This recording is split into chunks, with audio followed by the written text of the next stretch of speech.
Everyone, it's me, Fola Olukumbi. It's been a while. Long story short, I won't go into the massive details, but this episode was so hard to do a podcast on. We ended up doing two. One was an hour and a half long, the other was 2 hours long, and then I was editing the two together, and one of the files corrupted, so it hasn't been fun. Because of this, you'll listen to this episode, most of it, hopefully, it'll be seamless and you won't notice anything. But at the end of the episode, you'll find that Helen's disappeared and it's just me talking by myself. And that's where I decided to just go over the points that we'd actually talked about together. But obviously, you won't be able to hear her talking about it. So it's just me at the end of the episode. That is kind of deliberate. I would rather it wasn't that way, but it is. My God, it's been hard getting this episode together. I really hope you enjoy it. I hope it illuminates some stuff for you. Just one more thing before I go. We've been a bit inconsistent with the shows recently, and that's kind of on me. I messed up the timings of how we record them and stuff. So for the rest of this season, we'll probably still be a bit inconsistent with the episodes. We'll try to keep it down to like 2 weeks, but I don't know if they'll come out at a specific time. Just for the rest of the season. But after a long break, we'll be back on track, and it'll be every week, hopefully. So don't worry too much. We're not going anywhere. Unless we say otherwise, we're definitely still going to be making the show. So there's always something to look forward to. So without further ado, here is David Cabanara.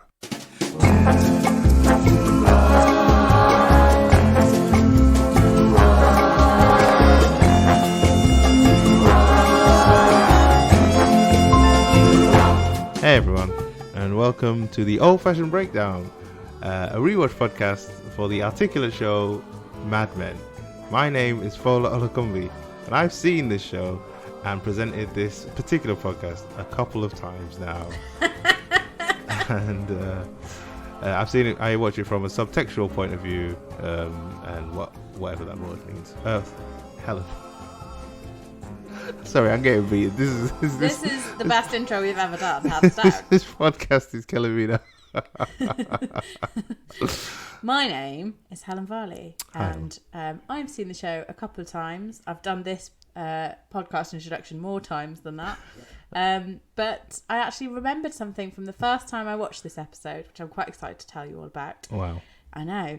If you enjoy this podcast, please rate, comment and subscribe. And if you want to get in touch with us, you can do so on Twitter, which is @breakdown_old, or email us on oldfashioned.breakdown@gmail.com. Today's episode is 6 Months Leave. In this episode, Freddie Rumson has an accident at work and loses more than just his dignity. Betty and Don continue to avoid making a decision about their broken marriage, and Peggy gets a promotion but discovers that success comes at a cost. Okay, what did you think of this episode? Well, I thought. Do you know what I thought about this episode? I can take a good guess. I thought this episode was reasonably enjoyable, but that I spent far too much time trying to figure out what was going on, what the characters were saying versus what they were actually saying, and also I just found it a really it was a proper negative vibes episode, wasn't it? There's nothing nice happened in it. It was all horrible. Yeah, and I guess there's a lot going on. There's a lot going on. Yeah, for sure. Should we tell them about the trials and tribulations of this podcast? Should we just go into all right. the episode? So here's the thing, guys. Basically, every time Fola comes to my house to record the podcast, and he comes, and then he takes an hour to set up. Because he thinks he's done it, and then he's not done it, and then he thinks he's done it. And today, in particular, so this week, we've already recorded this podcast once on Wednesday. Yep. But we took so long, it was going on forever. So I said to Fola, let's do it in 2 parts. But he was like, no, we can condense it. We'll get it done really fast. Yeah, and helping us. Yeah, I feel like I'm trapped in a loop of recording this podcast about Freddie Rumson wetting himself. That's all I thought about this week, literally. Pissing himself at work. Okay. Well, 50th time's the charge, the charm, right? How's it sounding? It's sounding okay. All right. We're doing good, guys. If it goes wrong, I'll let you know, but it seems to be okay. Okay, so let's just talk about the episode. So, I really like this episode. It's so dense. There's so much going on in it, and it literally, the reason this is so late is because part of it is because it's just hard to watch the show. We're gonna try and get through it, and we'll see what happens. So let's just. Do you want to go? Have you gone through the? Have you done the thing? So in terms of like, I've told them what's in the episode. Right. We will get our shit together by next time, guys. So I think we start with the intro, which is like the themes of the episode. Okay. Now, I think the theme of the episode is... I don't really know. What do you think the theme of the episode is? Have you got no idea, really? Well, I mean, I think it's really hard because there's so many things. I mean, I think the big strand that runs through it, I guess, for me, is like loneliness. Right, okay. And identity and kind of like...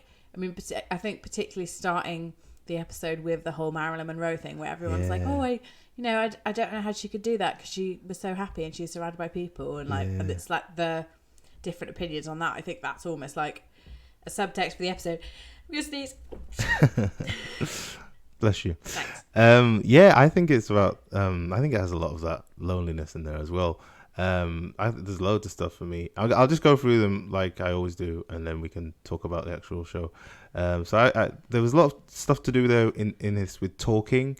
There's a lot to do with sickness. You know, there's a lot of people, I guess, like mental illness is kind of like the thing there. Did you notice the thing about numbers? No. There's loads of numbers in there. And I wouldn't normally notice that, apart from the fact that normally if there's a number, it usually pertains to something, it like means something, and it's kind of easy to track. But in this episode, like there's loads of random numbers that literally mean nothing. And so I think could just be random. No, they're not, because they wouldn't normally do, like, I don't think the show works like that. And I think the reason I think there's numbers in here, numbers and times and stuff, is around this idea. So if you consider this is about depression and stuff, right? Mm-hmm.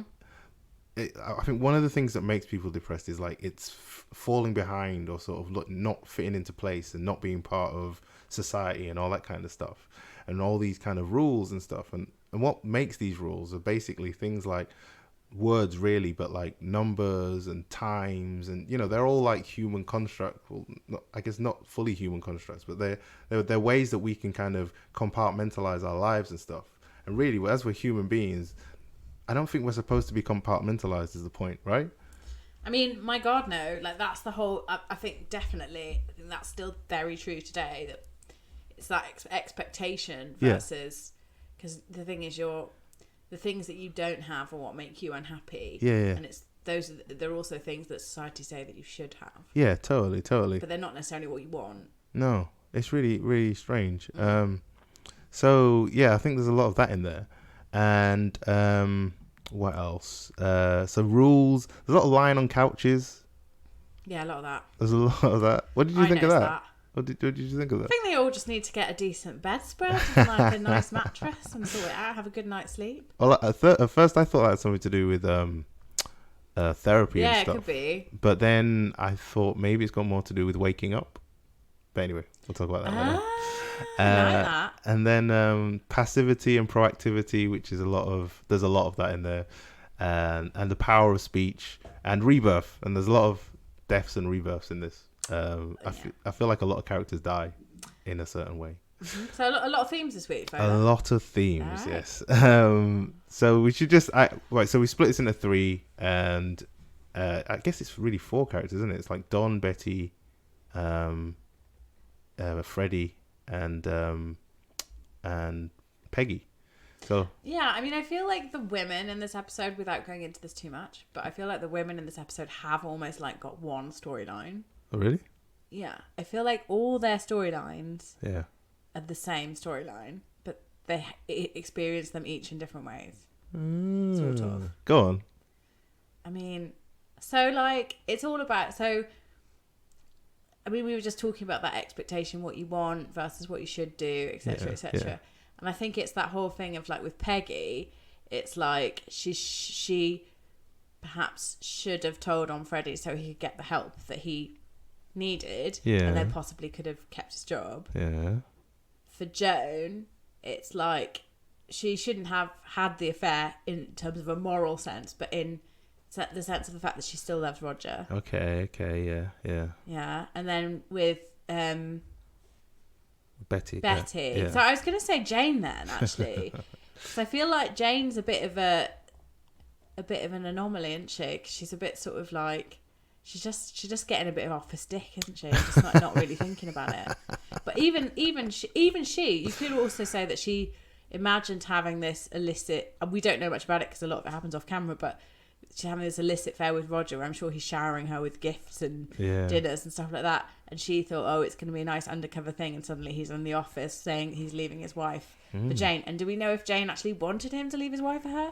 We don't know. She didn't seem very happy about it. And then in terms of Betty, I mean, Betty's just a bit of a road cannon, isn't she? But she thought she wanted the whole marriage, kids things. And she feels like she should want to get back together with Don. But I kind of feel like she's not sure if she does. Yeah, I definitely got that. So that's sort of what I mean by that. Anyway. Okay. Right, okay, let's talk about Marilyn Monroe. So Marilyn Monroe, right, I think the thing I wanted to talk about with her is the fact that when I was a kid, there was always this thing, I'm quite old. When I was a kid, there was always this thing, not that old, but like old enough to know old enough to know that Marilyn Monroe was a huge thing at one point. And she still is. But when I was growing up, it was like, she was still very much in the... She was. But she was dead when you were born. I mean, you're giving them the impression that you were there. I was when she was singing that song to the president. I was no. When I was young in the 80s, she was around. She was still a figurehead there, mainly because of people like Madonna and stuff like that. She is an icon. Madonna she is an icon. Yeah. But when I was a kid, I never really got the sexiness to say. Which is weird because like she's supposed to be this kind of like amazing icon, this amazing sort of thing that everybody's kind of attracted to. And I never really understood it. I get it a bit more now, but like then I'm what I'm trying to say is basically I didn't understand why she was so iconic. Well, I think I can answer that is the fact that she isn't necessarily iconic to men. She's also iconic to women. But why though? I know, and that's what I mean. Like, so I don't think it's a purely sexual thing. I mean, because obviously she had affairs, and she was very much almost felt like she was doing it for herself. Like she almost felt like, don't get me wrong, I'm not a Marilyn Monroe expert, but she gave the impression that she was a fabulous actress. She had this exciting life. Yeah. She lived on her own terms, and she was. I mean, I think she was 30 when she died. I don't know actually. She was around there. It was around then, but to think, I'm pretty sure she was. I think she was 20s. I can't remember. It might have been late 20s. I can't remember. Like 20, but anyway, not old at all. Yeah. And yet she'd achieved so much in her life, and she was so loved, and I think women loved her because she was just a liberating figure for women as well. So the reason I bring it up is because we talk about like master signifiers and all this kind of the almost like the first person to do something or the figurehead of something because they kind of invented it or they broke the rule to kind of do it. I think that's kind of, from what I understand about Marilyn Monroe, is she had some, let's say, saucy pictures of her sort of like, and to me it's kind of like around that time there's a lot of shame around all that kind of stuff and a lot of kind of if that happened, if you were people weren't sort of regularly photographed naked and it wasn't out, it was like a big scandal if a girl showed her ankle or whatever. You know what I mean? And obviously Marilyn Monroe is kind of like, well, there's those pictures out about me now, and she didn't care, as far as I understand. Yeah. She didn't really, and I think that's kind of what was the attraction. It wasn't necessarily just the sex part; it was the not caring and not having the shame about it, I think. Yeah, no, totally. I mean, women were supposed to be sort of Betty's at her housewife best. They're really stay at home, wear pretty dresses, serve the men, like all that kind of stuff. And Marilyn wasn't about that at all. Yeah, and in this episode, seems there's a lot of shame in this episode. There's a lot of that kind of like hiding who you really are. Yeah, for sure, I'd agree with that. And sort of like terrified of letting people know what's going on in your life and stuff.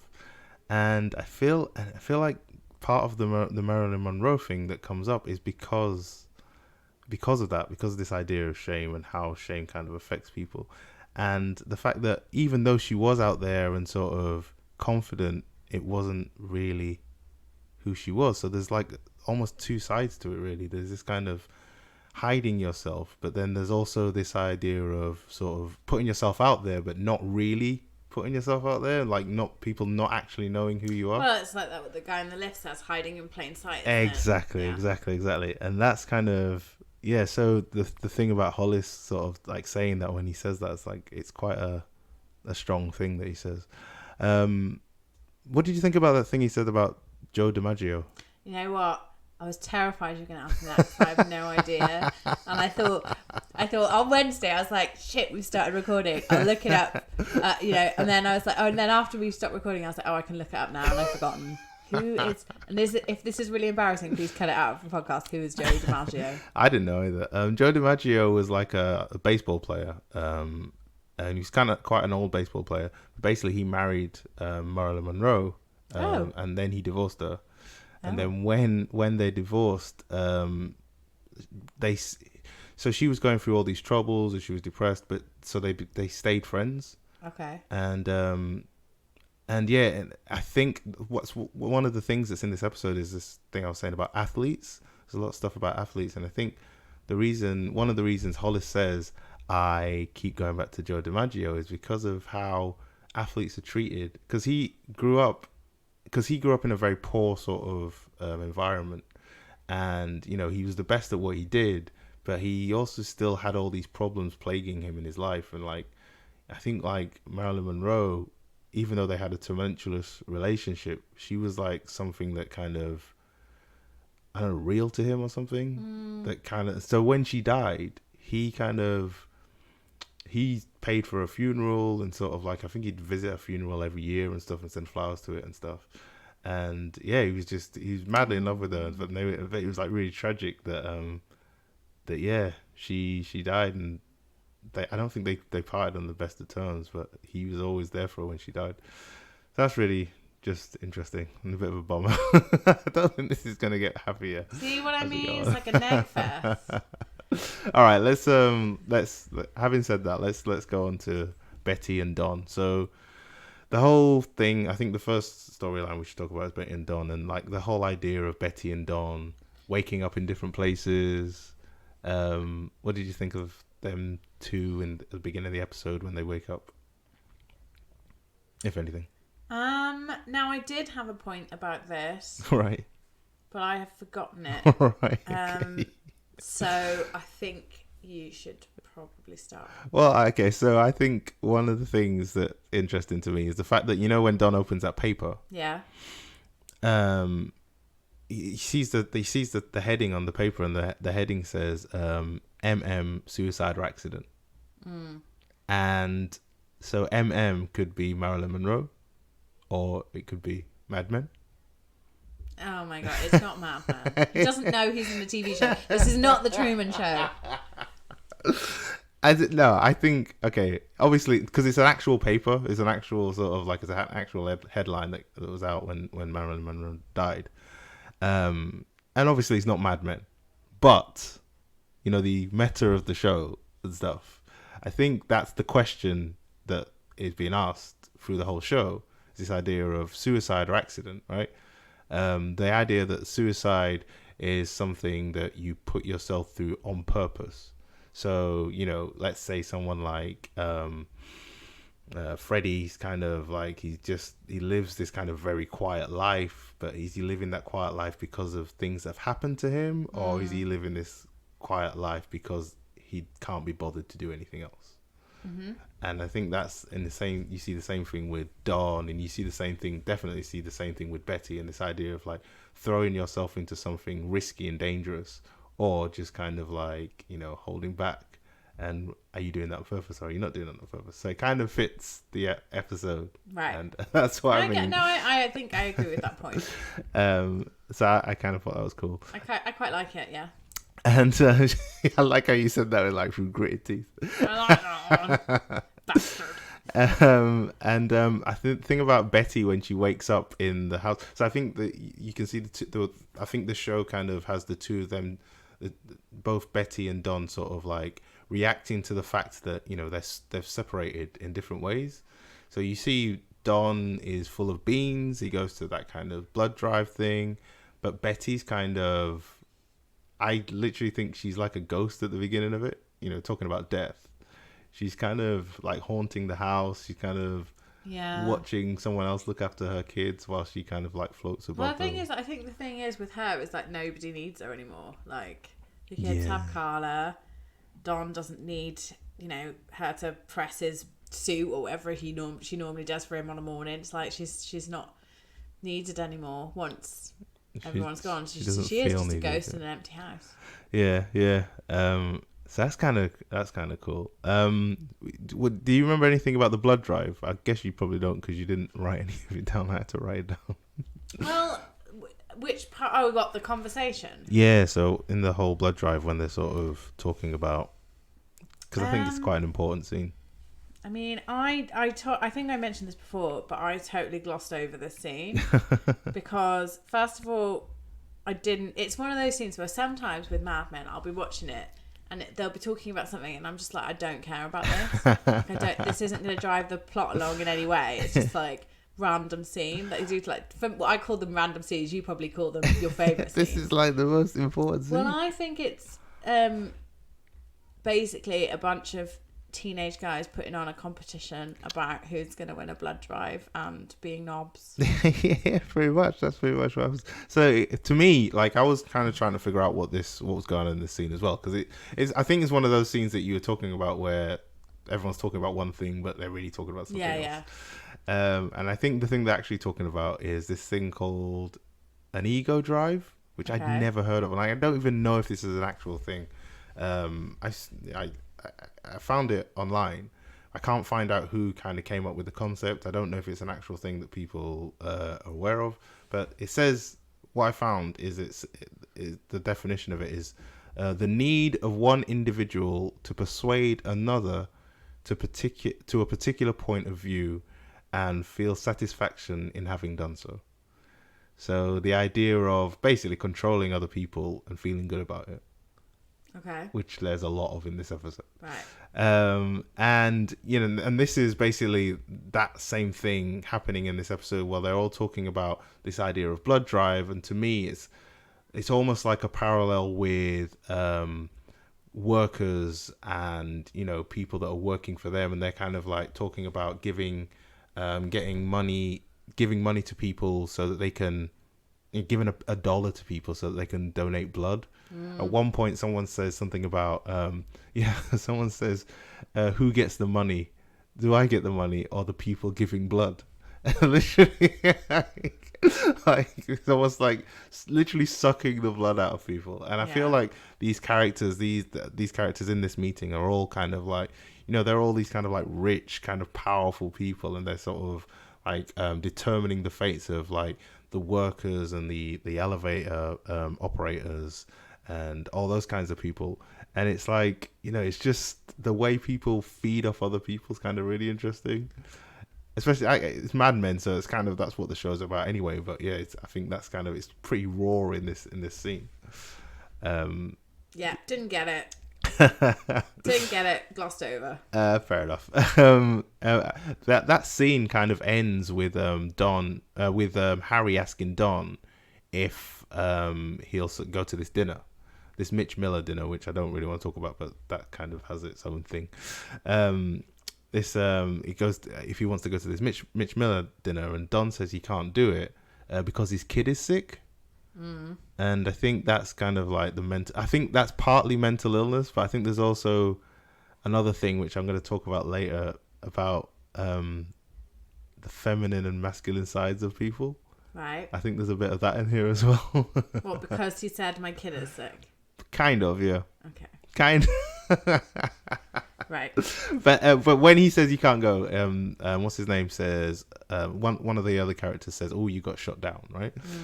And that kind to me is like a reference to remember Shoot, when Betty's shooting down the pigeons. I remember that. Right. Okay. I remember that specifically. So when he says that, it cuts to Betty in the house by herself, sort of like doing this thing where she's kind of defrosting the fridge. Oh yeah, yes. What was that scene all about? Oh my god, I was like watching her like cut draw liners, being like, "Why is this TV? Like seriously?" Okay, my explanation for that is, so we've got this whole thing with this show and like heat and sex. Okay. So she's like, they for some reason the idea is the hotter it gets, the less sex Betty seems to be having. Have you noticed that? No. So like remember when they were sitting in that room, her and her friend were sitting in that room on that really hot day in Indian summer. Our favourite episode. Nobody was getting laid. And then there's a whole scene where in Babylon where she wants she on one hand she wants to sleep with Dawn, and on the other hand she wants like to get some air conditioning, and they never get it. And then there's the air conditioning guy. There's actually an air conditioning guy. So sexy air conditioning guy. So there's all these kinds of like allusions to kind of like, I think when Betty's cold, she is in the mood, and when she's hot, she's kind of not in the mood. And it's interesting that she's defrosting the fridge, so heating up the fridge. And also when she's putting she put the liner into the to the drawer. It's really nice, and it's kind of yellow. It kind of reminds you of Betty, because like Betty wears a lot of yellow, and it's almost like Betty's kind of locking herself away. It's kind of like this nice kind of liner that kind of goes into the drawer and then gets put away, and then you never see it. And it's kind of like she's kind of hiding herself in a way. She's kind of feeling sorry for herself and hiding herself away. See, I thought, and this is basic. Okay. I just thought it was trying to show that she was trying to be useful. Okay. At a time where she has like those are the tasks that you do when there's nothing else that needs doing. Right? Yeah. It's like cleaning out the fridge. Yeah. Like, nobody gets up in the morning and is like, right, I'm going to clean out my fridge. It's like that's the lowest priority thing. Totally. But it's kind of like it's both, isn't it? It's like she is metaphorically hiding herself away, but at the same time she kind of needs to keep herself busy and kind of just do things around the house and just feel sorry for herself. No, totally. Because like later on there's a cut, and then later on you see her sort of with the wine glass and she's drinking. Do you know wine? I've realized that wine in this show means like sorry. I think it's really. Yeah, because in remember when Roger tried to sleep with Betty? Yes. I'll stop doing No. My two least favourite words. Yeah. I mean, I'm sure viewers, you love it, but when he goes, remember when? And I'm like, no. There's a 95% chance that I don't remember what you're going to say. So I remember when Roger tried to sleep with Betty, and then he came back into Don's office and he brought in a bottle of wine and he apologised. Okay. I mean, I'll trust you that it happened. I always associate wine with sorries in this show now. She's sitting there with this wine and she's reading this book called what's the book called? It's called Ship of Fools, right? And Ship of Fools is this book about people moving on from like trauma and stuff, and it's like it's really sort of, and it's kind of like it pinpoints a lot of what the characters are going through in this episode. And that's really cool. We should move on. We should keep going before. All right, where are we up to? We're up to Jane telling Don about the phone mail. The phone Now, call. is this the part? Yes. So this is the part where she fluffs up. She comes in. Because we've already had an interaction between them, which is the Marilyn Monroe thing where she's crying at the beginning. Yeah. I mean, Jane, what is she doing? She's dirty flirty, isn't she? I mean, did she do anything? So I think in this scene, I don't think she does that much. Well, I think Don's kind of into her. What? Do you not? You don't think Don's into her? No. Oh, okay. So the reason I say that is because when it's really subtle. It's really, really subtle. But she's sitting there talking to him, and when she gets up, she kind of like pats the dress down, And, and Don does this sly look where he just looks up and down her body. But it's like, you can't. Yeah, it's but literally... that doesn't necessarily mean a guy fancies you. That just means that you're being checked out. Okay. Okay. Fair enough. I mean, every woman you look up and down, you're not like, oh, I fancy you. You're just checking them out. Just having a little once over. I am not even going to argue it. I mean, I think I wouldn't say that's... I don't think he's ever been especially warm towards Jane. Right, If anything, I think he's quite cruel to her. Okay, so let me put this towards you, right? This episode is... You agree that this episode has a lot to do with passivity and be passive, right? Yeah. I think that Don is being quite passive to Jane. And he's not sort of like saying, I want to go out with you, or kind of like, meet me at my thing. But he does tell her what hotel he's at. And I know he's doing it for his job, but he's literally saying, like, I'm at the Roosevelt. And, like, you can take that however you want to take it. But I take it as it's him being really passive while at the same time trying to let her know I'm at the Roosevelt. This is Don we're talking about. I mean, I know, but at the same time, it's like, if, there was an emergency, like, she would need to know that. Yeah, that's true. And he was like, keep it private, it's personal, like, it wasn't like going, like, broadcast it to everyone. I think he did that. Mm-hmm. And as a result, Jane thinks that he's into her, but I don't think he is into her. Okay. They're going to get together, aren't they? Fair enough. So wrong about this, aren't Fair enough. I just think that's actually a good point. I mean, I just think because her demeanour is she sort of comes in. I think Jane is quite good at manipulating men. I say that quite good. I think she's a fucking demon at doing it. She is. I mean, obviously she's very beautiful. She's very young. What is she, 20? Did we establish in a previous Isn't she 22 or something? Something like that, early 20s. Yeah. I mean, she's clearly got them all wrapped around a little finger, and she knows how to... And I think she is keeping her options open. All right, okay. And I think, because her buying the shirts, it's almost like she doesn't ask to be paid back. Yeah. But he says, put the receipt through. We're not there yet. Sorry. I just want to say one thing about this scene as well, because there's a lot in this scene. There's loads of stuff in this scene that kind of alludes to kind of this idea of rules, because that's when she sort of reads out the schedule to him, and she's like, you need to be here, you need to be there, and it's like specific times and stuff. What's interesting about the meeting that he's got with Roger is Roger moves his meeting, the timing for his meeting, because he can do what he wants. And also, I was saying about how I think this episode's got something to do with feminine and masculine sides. There's this whole conversation about how she doesn't say she says your daughter called and asked when you'd be back from the business trip because her mother wasn't sure, and to me it felt quite removed from what's actually happening. Like, you could read it loads of different ways. You could read it from like, yes, his daughter's doing this, or you could read it from the fact that Don, in a meta kind of way, Don's kind of there's a girl looking for Don, and Don's kind of left her behind. And I feel like there's something about sensitivity and the fact that Don's kind of moving on from his marriage without really talking about it, without saying anything about it, because that's quote unquote girly or whatever, and he's trying to just handle it and be all manly about it and stuff. And he stares her down, and he's kind of like you say, he's kind of being quite, I don't want anyone feeling sorry for me and all that kind of stuff. And he's like really kind of stirred and stuff. I just think it's really interesting. It's hiding his emotions. Not like Don at all. Not like Don, no. So have we met Sarah Beth before? Yes.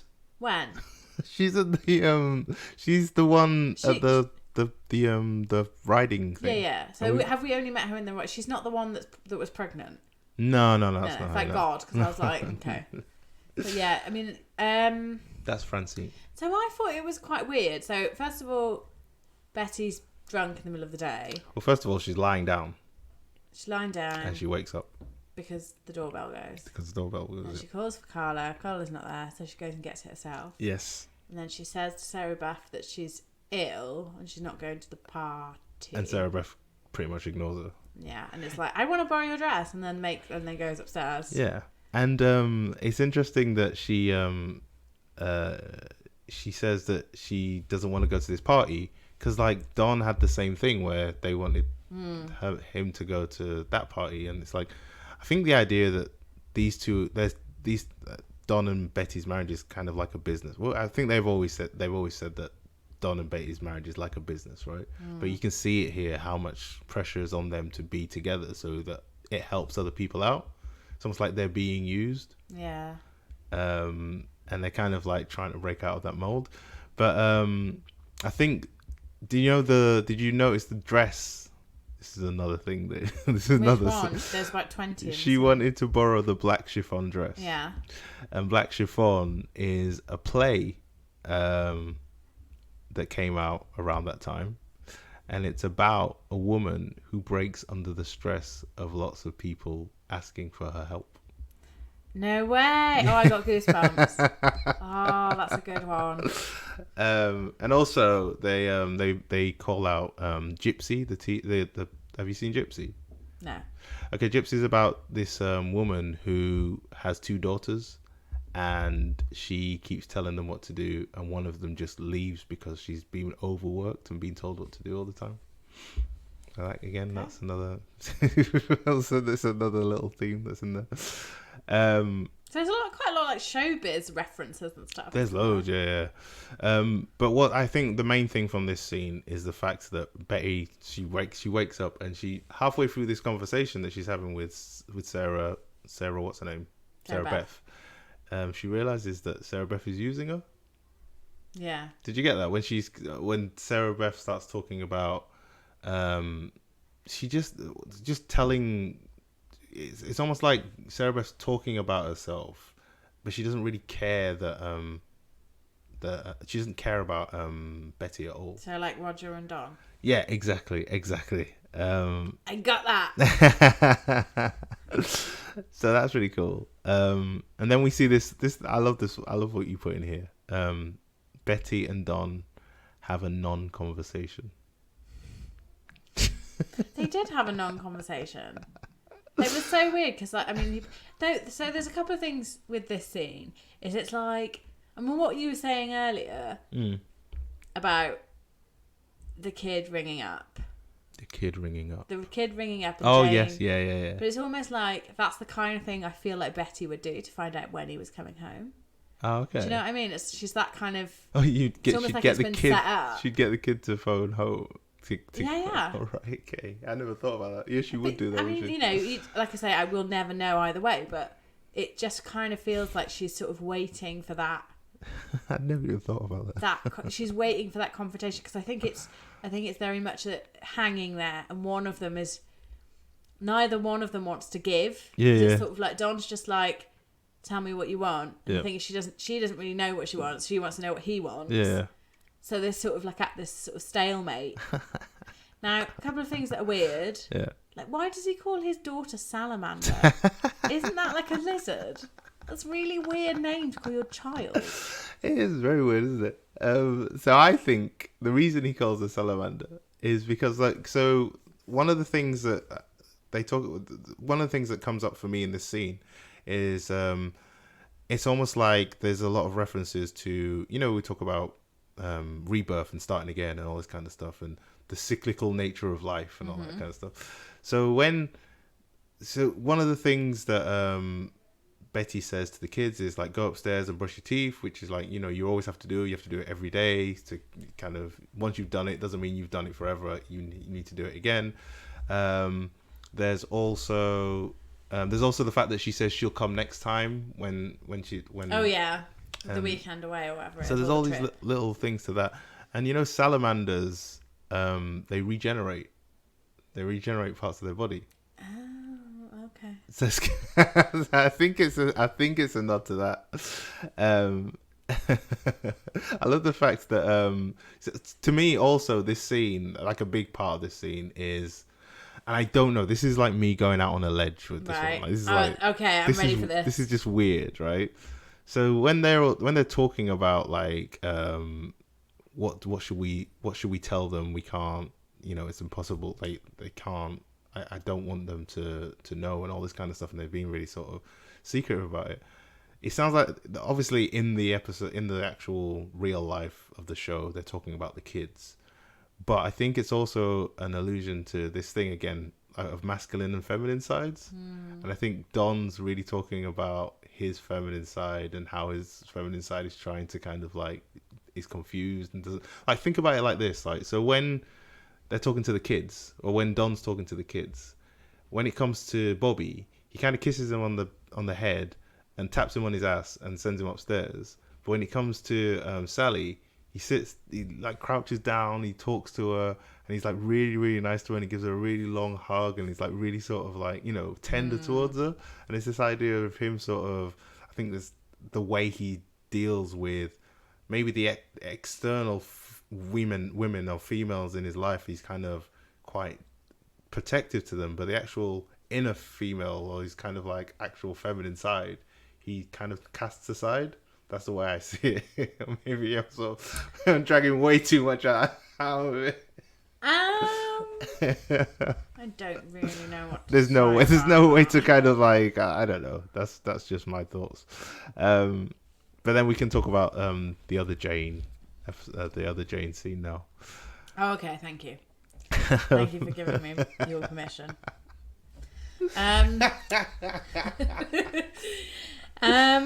You can control it. Like I say, I mean, I think as I say, I mean, we could continue the debate about whether Don fancies Jane or not, but I would say at this point that I feel like Jane sees an opening now because she has the information that the marriage is on the rocks. Okay. And she's looking to swoop in. Right. And my question would be, for what reason? I don't know. Because if she's already got Roger, yeah. But maybe the thing is, like, if she's ranking the men in terms of like, because you know Roger's pretty old and he's had 2 coronaries. But hang on, wait. If she's, because the way I look at it is, her and Roger's relationship is pretty full on, right? How do you know that though? Because he's leaving his wife. No, but he is leaving his wife. But at no point is it said what she wants.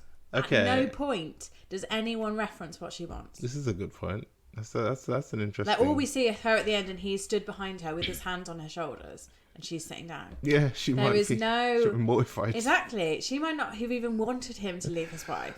Right. Like, I don't know. This could be a cry for help. Well, or it could be that she's trying to trade up to the best. Because, I mean, I think she's very unaware of the relationships within the office. I think she's not quite as... She thinks Don is what he looks like. But in terms of, like, Roger and Don's closeness, perhaps, like, she is still quite new. Right. I think she's either, like, trying to get him to like her more. Right, okay. By buying the shirts. Yeah. But she comes in and she's very, like... Oh, she's all very flirty, yeah. Yeah, and it's like, that's completely different demeanour to what we've seen before. So I think in conjunction with the scene that we see before, like, so this when Don and Betty are having their conversation and Don's like, sort yourself out, and he's kind of like, I think at the end of that scene he's kind of like said to her, sort it out. If you don't want me to come back, I'm not coming back, right? And then he goes into this next scene, and Jane comes in and she says, do you want anything with your coffee? And Don says he wants a bear claw. Yeah. And do you know what bear claw is? Yeah. It's like a donut. I didn't know what bear claw was. But like, obviously a bear claw is a donut or whatever. But at the same time, to me, that's kind of like him sort of like...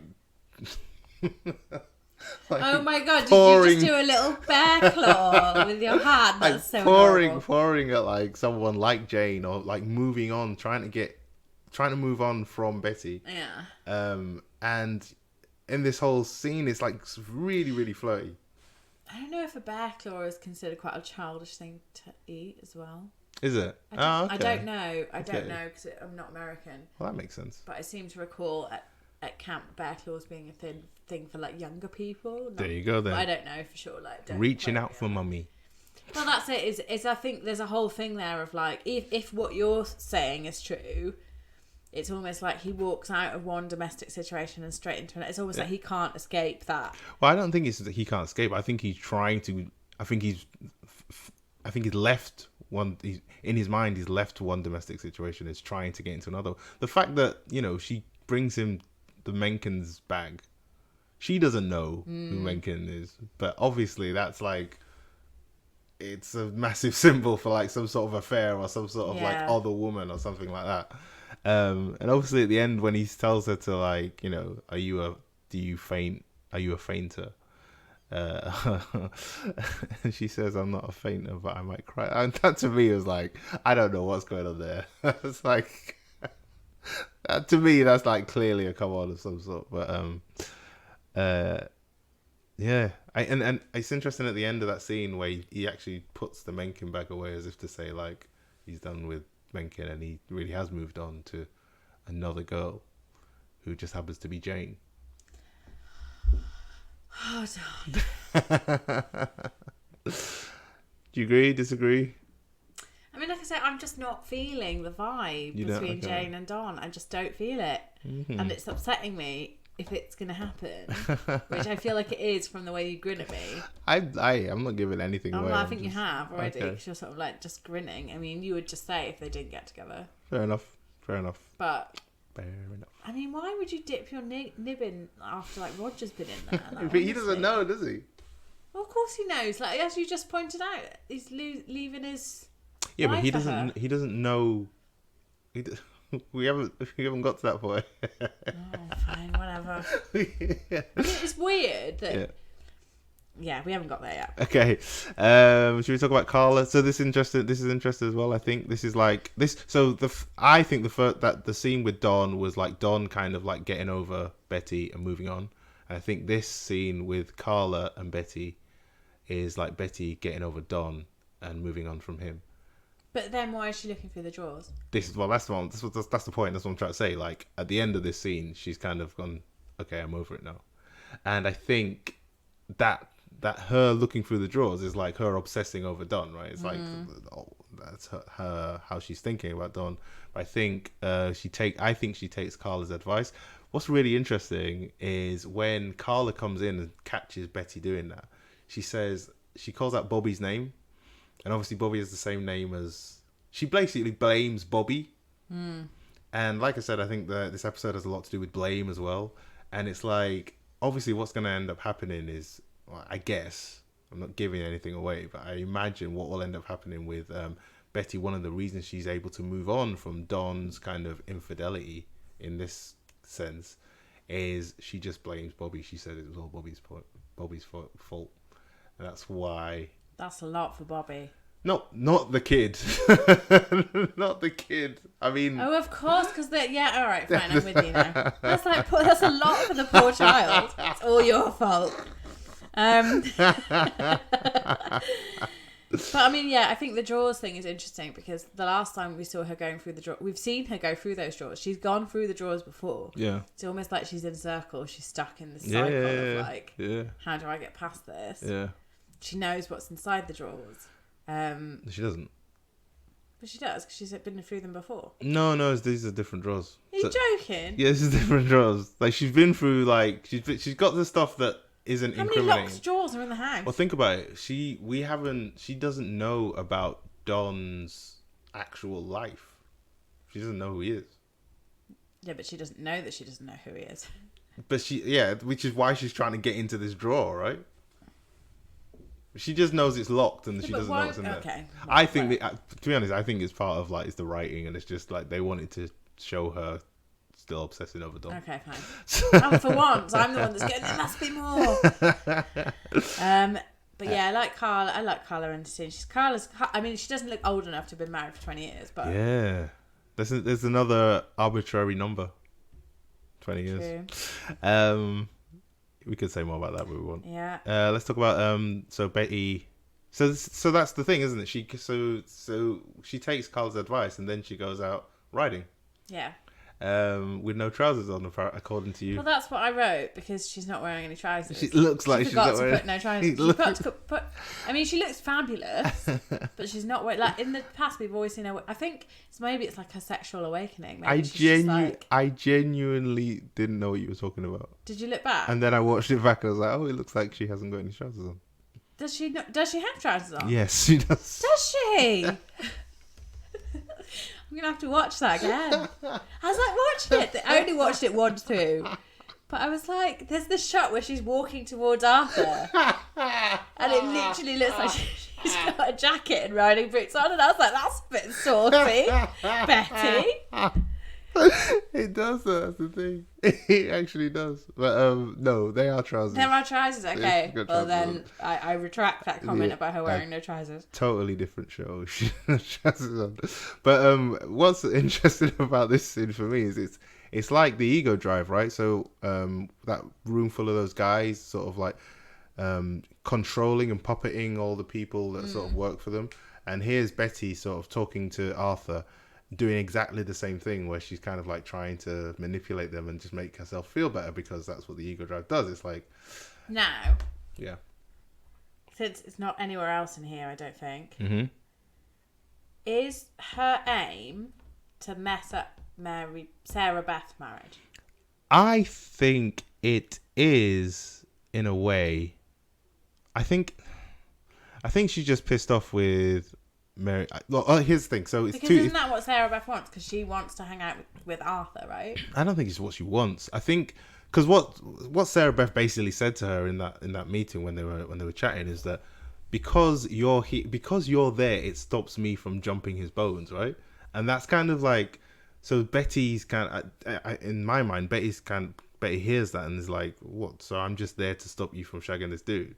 And she really pisses her off, and she's kind of like, I'm not getting used like that. So she kind of like makes a specific step, like a proactive step to kind of go, well, you're not using me, I'm going to use you. And she's just kind of, and I think, we were saying before about how there's this female jouissance, and it's kind of like how it's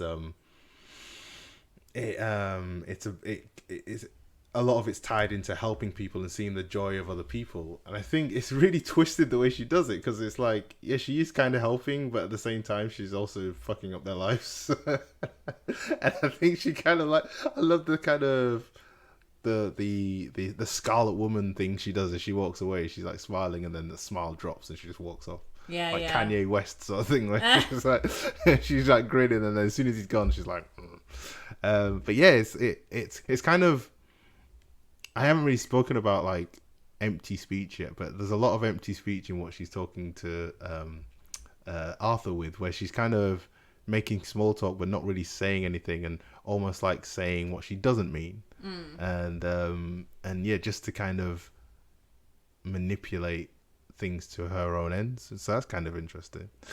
I kind of because Helen kind of wrote the thing, but I kind of jumbled up some of the scenes.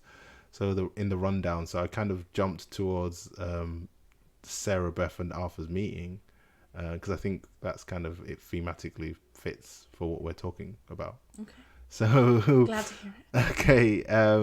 Yeah, and I just wanted to put that in there because it's like, yeah, because we see how Betty's kind of control has affected them, and obviously it's interesting. I don't want to go too much into Lacan stuff, but like, I'm pretty sure there's this thing that Lacan says about female jouissance being an infinite sort of jouissance. It's like it's all consuming and stuff, and it makes women do like crazy stuff that kind of men could never do. Do you know what I mean? It's like, I don't know how to describe it, but it's like it makes women stronger in certain ways, and it's kind of interesting that Sarah Beth kind of says that, this is going to be infinitely more fun, because it's like a direct quote from a thing, and it's like, I know I got really excited last episode when I saw a Verumian knot kind of like in the corner of like a tiny little screen in the show, but like I like the tiny little hints to Lacan that come up, because I still don't know if I'm right. I still don't know if that show actually is kind of referencing him, but it does seem to. But what did you think about them two meeting up? Sorry, it's just me talking at the moment. Which people? I'm talking about Sarah Beth and I Arthur. thought you were Right, but then you started going on about Lacan a bit, and I was like, okay. I'm the worst co-host ever. I'm sorry. I didn't think anything of it. Did you not? I thought that because I'm really simple and I just watch a lot of soaps, I thought that what's going to happen is that Betty knows that he loves her. He's in love with her, right? Right. Yep. Yep. Yeah. So I thought she's going to set them up on this lunch. Yeah. Yeah. Sarah Beth is going to make a move and Arthur's going to be like, no. Oh, right. It's going to be embarrassing and humiliating for her. Oh. And also then she's going to be panicked about her own marriage. We don't know. Maybe that will happen. Well, I don't know. I just, that's what I'd assume, because if you because the thing is, the other thing that was said in that bedroom scene before when they're picking out the dress, is she talks about how perfect perfect Don is and their marriage is, basically, and all that kind of stuff. Yeah. And I think it's that whole thing of like, I like how she says that her husband's really boring because he's really nice. well, exactly. It's that whole thing of like, she wants excitement. Yeah. And it's almost like Betty almost wants to break up her marriage so she can see how painful it is. Okay, yeah, I see what you mean. Do you see what I mean? Just because actually, Betty's not necessarily the nicest, but she's never... It's like when Betty went out and started shooting those birds. Yeah. It's the same sort of thing where she's kind of like just trying to destroy other people's lives because her life's miserable. Exactly. I think, it's a punishment for like... Because, I think...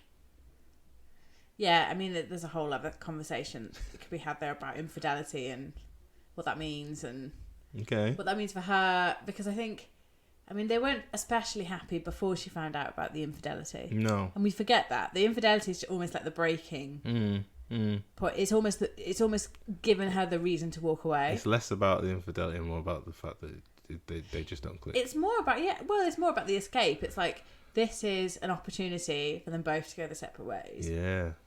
The big issue is neither of them can kind of get past the we should try and work on our marriage. Yeah. But they don't. I don't think either of them want to. No, they don't. They kind of clearly just want to split up with each other. Or maybe they just need a break. Who knows? One thing that's cool about that scene with Sarah Beth and Arthur is it cuts straight to obviously Betty cooking with the kids. Yeah. And she hangs up the phone. Puts the phone off a hook, yeah. And I also like the fact that she, as soon as it goes to that scene, Betty tells, I think she tells Sally to keep stirring. Yeah.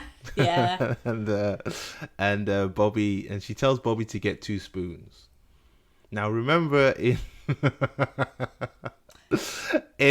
one of the episodes, I can't remember which one it was. Actually, it's I think it's Kennedy versus Nixon. And Don refers to Kennedy as a silver spoon president because he's all privileged, and it's like she's referring, like when she tells Bobby to get 2 spoons, it's like referring to the privilege of them two because she's got them together. And I could talk about middle class privilege and how it's just this thing that gets handed down. I won't bother going into it. Symbolism of the spoon, everyone. Symbolism of the spoon, yeah. And then we've got the final scene of the episode. Oh, no, this is not the final scene, sorry. This is the bit where Don tells Roger he's not bothered about the separation. Oof. So, the big thing for me here was, obviously, we've seen Don trying to hide what's been going on for so long, and he breaks a little bit. And I think the whole thing, this is one of the scenes where you get confused by what Roger's asking and what he's saying. Yeah. Because he's saying on the one hand, I've been married 25 years or 20 years or however long he says. And then he's also going, but I've had 2 coronaries. Yeah. And you're kind of like, are you saying you should stick at your marriage? And then he says that line that confused me, which I mentioned before. Which one was that? Which was about they're married to us. Oh, yeah. Yeah. What's the first part of that line? He says, why do we do it? And he says, because we're married or something. Yeah, why do we do it? Because we're married. Yeah, and he says we're married. He doesn't say because you're married or because I'm married. He says we're married. And it's like, to me, that's... to me, what's happening in this scene... So basically, first of all, let's just talk about the fact that this scene is basically shot as the mirror image to Red in the Face. That bar shot in Red in the Face where they where Don Roger checks out the two women. It's exactly the same shot. Anyway, I think in this scene, Roger is trying to get Don to open up because he wants to bond with him in a very kind of similar way that he would bond, that Roger's bonded with his wife. It's called transference, and it's where you go, like, you know, when you go and see a therapist, and you get to know the therapist and you talk to the therapist and you sort of build up this bond, and it's almost it's like a loving relationship, right? And the reason you do that is so that you can talk to that person the way you would talk to somebody in your life that doesn't allow you to, or doesn't give you enough boundaries, or gives you too many boundaries, right? So say for instance, like, you have a friend that you can't shout at, but you get really angry with them. You instead, what you do is you shout at the analyst, and that gets those feelings out, so you can feel better or whatever, and you can sort of, then you can, and it's almost like you can practice that with the analyst, and then you can go out and feel confident to do it with people in real life. And what Roger's doing here is he's doing the same thing, but instead of it being a friend, he's using Don as if Don was his wife. So he asks him this question, like, so he's asking this stuff about, like, should I leave and all this kind of stuff. And Don, I can't remember what Don says. But he doesn't say, should I leave? No, he doesn't. He's talking about Don and Don's situation. Yeah, totally. But it's kind of, it's still. But it's his. It's still. Yeah, I got that. It's still the same sort of. He's still in a roundabout way. Well, as far as I'm concerned, he's still in a roundabout way looking for some sort of. He's looking for validation. Validation, exactly, and he gets it as well, and he gets the validation. And he does get it, but he manipulates the answer. I guess, yeah. Because he doesn't go, you know, he's like, oh well, you know, we could die, or like this could happen, or like, you know, we need to grab what we want from life and all that sort of stuff. We're in it together. Exactly. He's sort of. He's he's obviously older than Don, and, you know, I think he's basically, it's almost like, I mean, I think that this whole night out thing is almost like Don is just being used. He's just a reason for when Roger goes home and says to Mona, we're breaking up, he can say exactly what he says, which is, it's your life. It's Don said, you know, Don made me do it. Don's convinced me, because he doesn't want to take the responsibility for there his is that actions. as well. Yeah, totally. There is that as well. One of the indications of that is there's a lot of, another thing that comes up a lot in this episode is people tapping each other on the shoulder or punching each other on the arm and stuff. Mm-hmm. And at the end of this scene, Roger punches Don on the shoulder when he says we're in it together, and he kind of like, do you remember that? You probably don't remember. No. Okay. But it's a thing that keeps coming up, and it happens with Peggy as well. But we'll talk about that later. Shall we go on to Freddie's alcoholism then? Yeah. Okay. That happy story. That happy story. So we talked about a lot of things, and I kind of, the first time we did this podcast, we started off on this idea of, well, we started off on Freddie's storyline, and I didn't really want to do that because there's just so much going on in this one scene that he has, where he's sat there absolutely hammered and reading the paper. Do you remember what was? No, it doesn't matter. I was gonna say, do you remember what the headline on the paper was? No, I don't remember what the headline on the paper was. All right, fair enough. I think so. I think this scene is basically about, it's like what we talked about. It's like sleepwalking through life, right? To the point where that when Freddie gets found out and he pisses himself, he just gets up and walks over to his chair and falls asleep. What did you think of this scene? I mean, like I said, I think this. It's actually quite a shocking scene, though. I think that's what's funny about it. Right. Not funny, funny, but like strange. Yeah.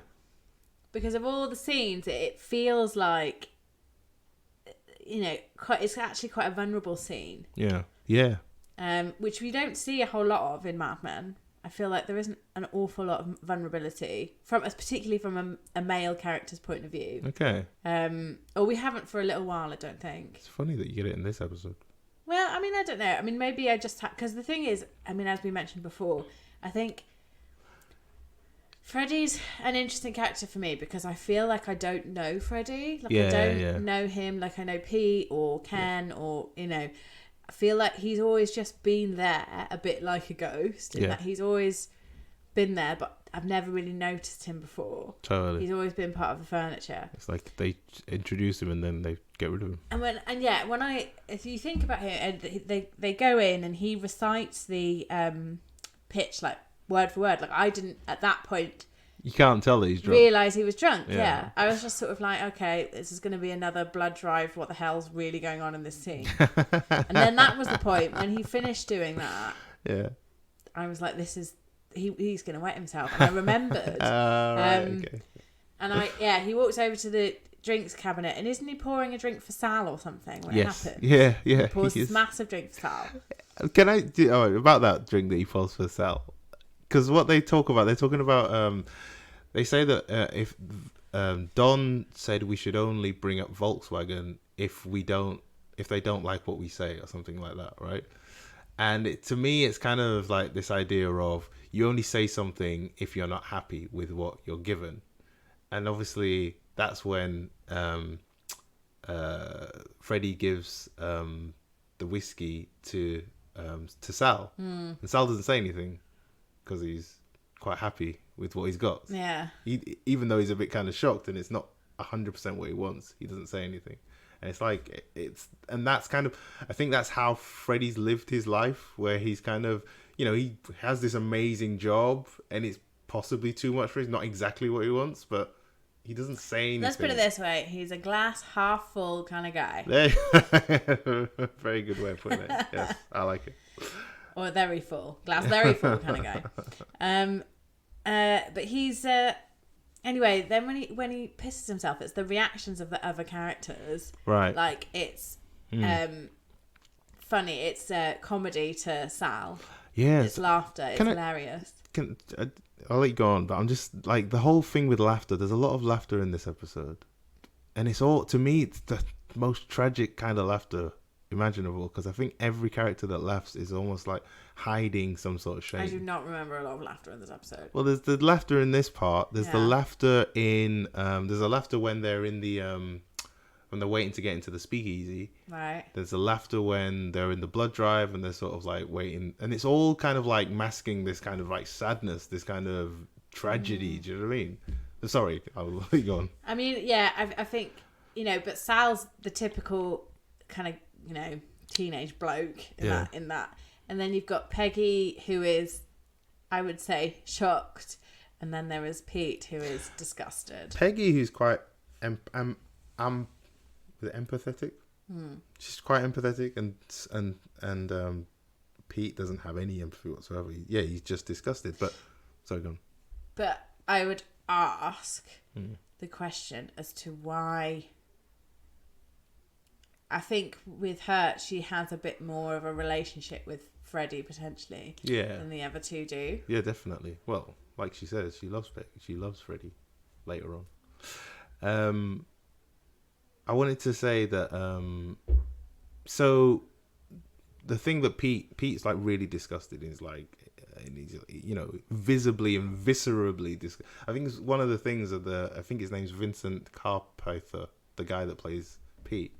He's like a really emotive actor, and he's like really sort of, and he really gets across that point that he's absolutely disgusted.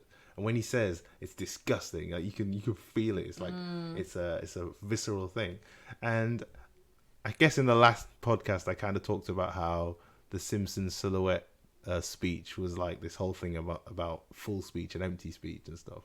I won't really go into it again, but it is. There's a lot of this idea of full speech and that's kind of what Pete has, is like the things that he says, they kind of hit you and you kind of feel them.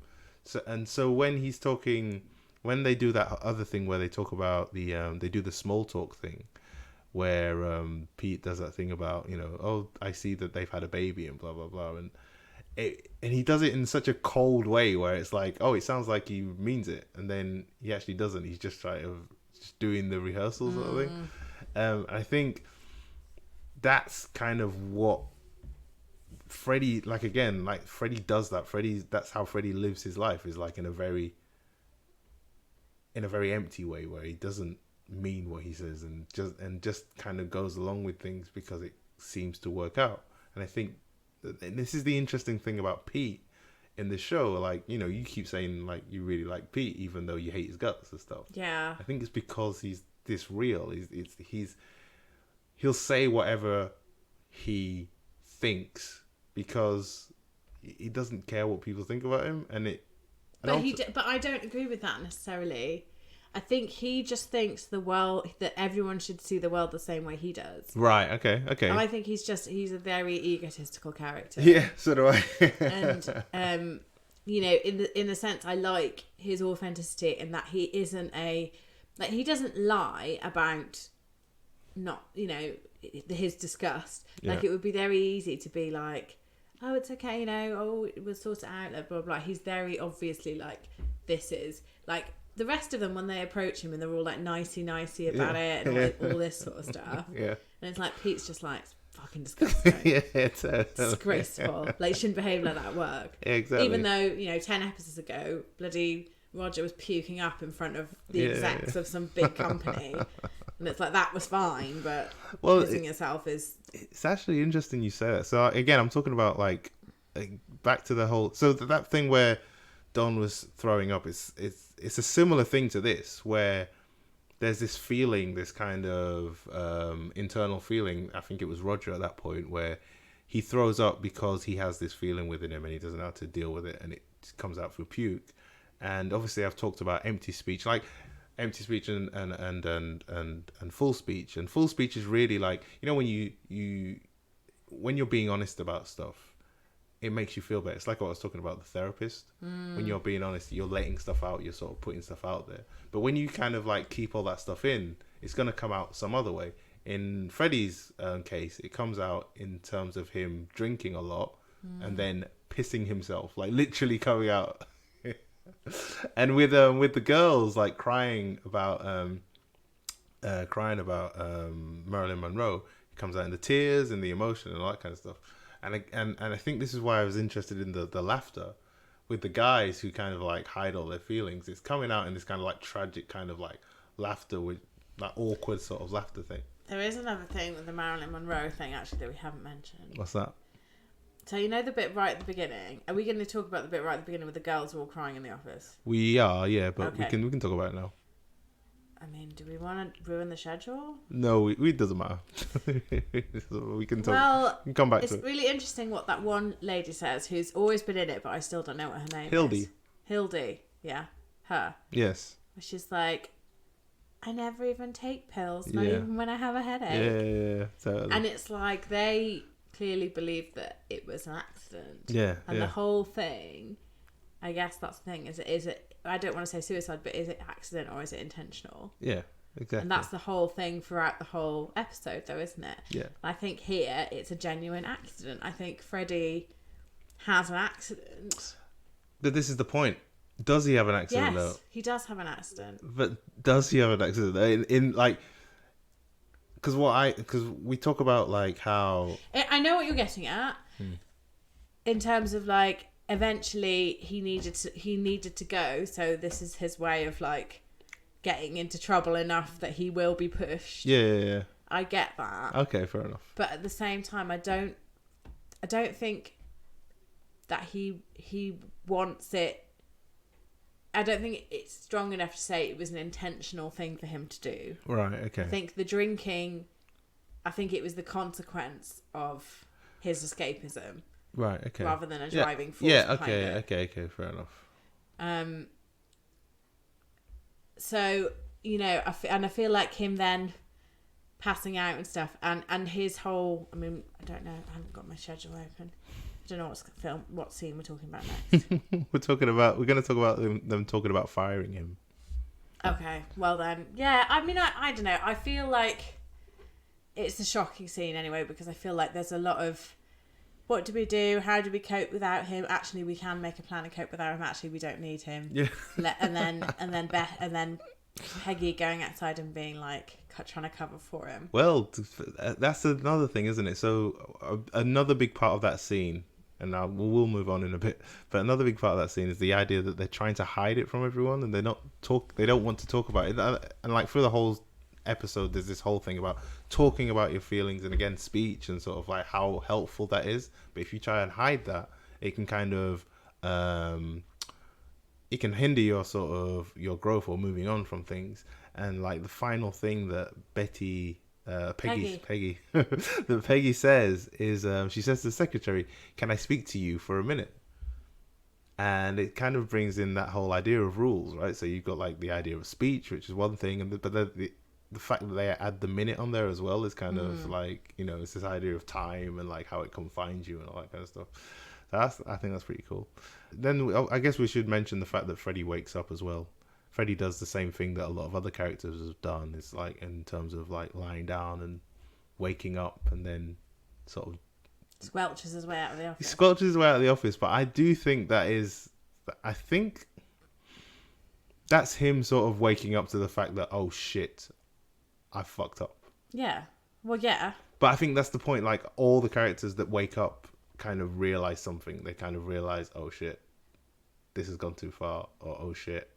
Like I think, for instance, when Joan wakes up, we probably shouldn't cover it now, but fuck it. When Joan wakes up and Roger walks in, I think she kind of realizes how much of a douchebag Roger is for the first time. Yeah. And I think when, like I said, when Betty wakes up, she realizes how she's being used by Sarah Beth. And I guess we'll get to the other people that wake up as we go on.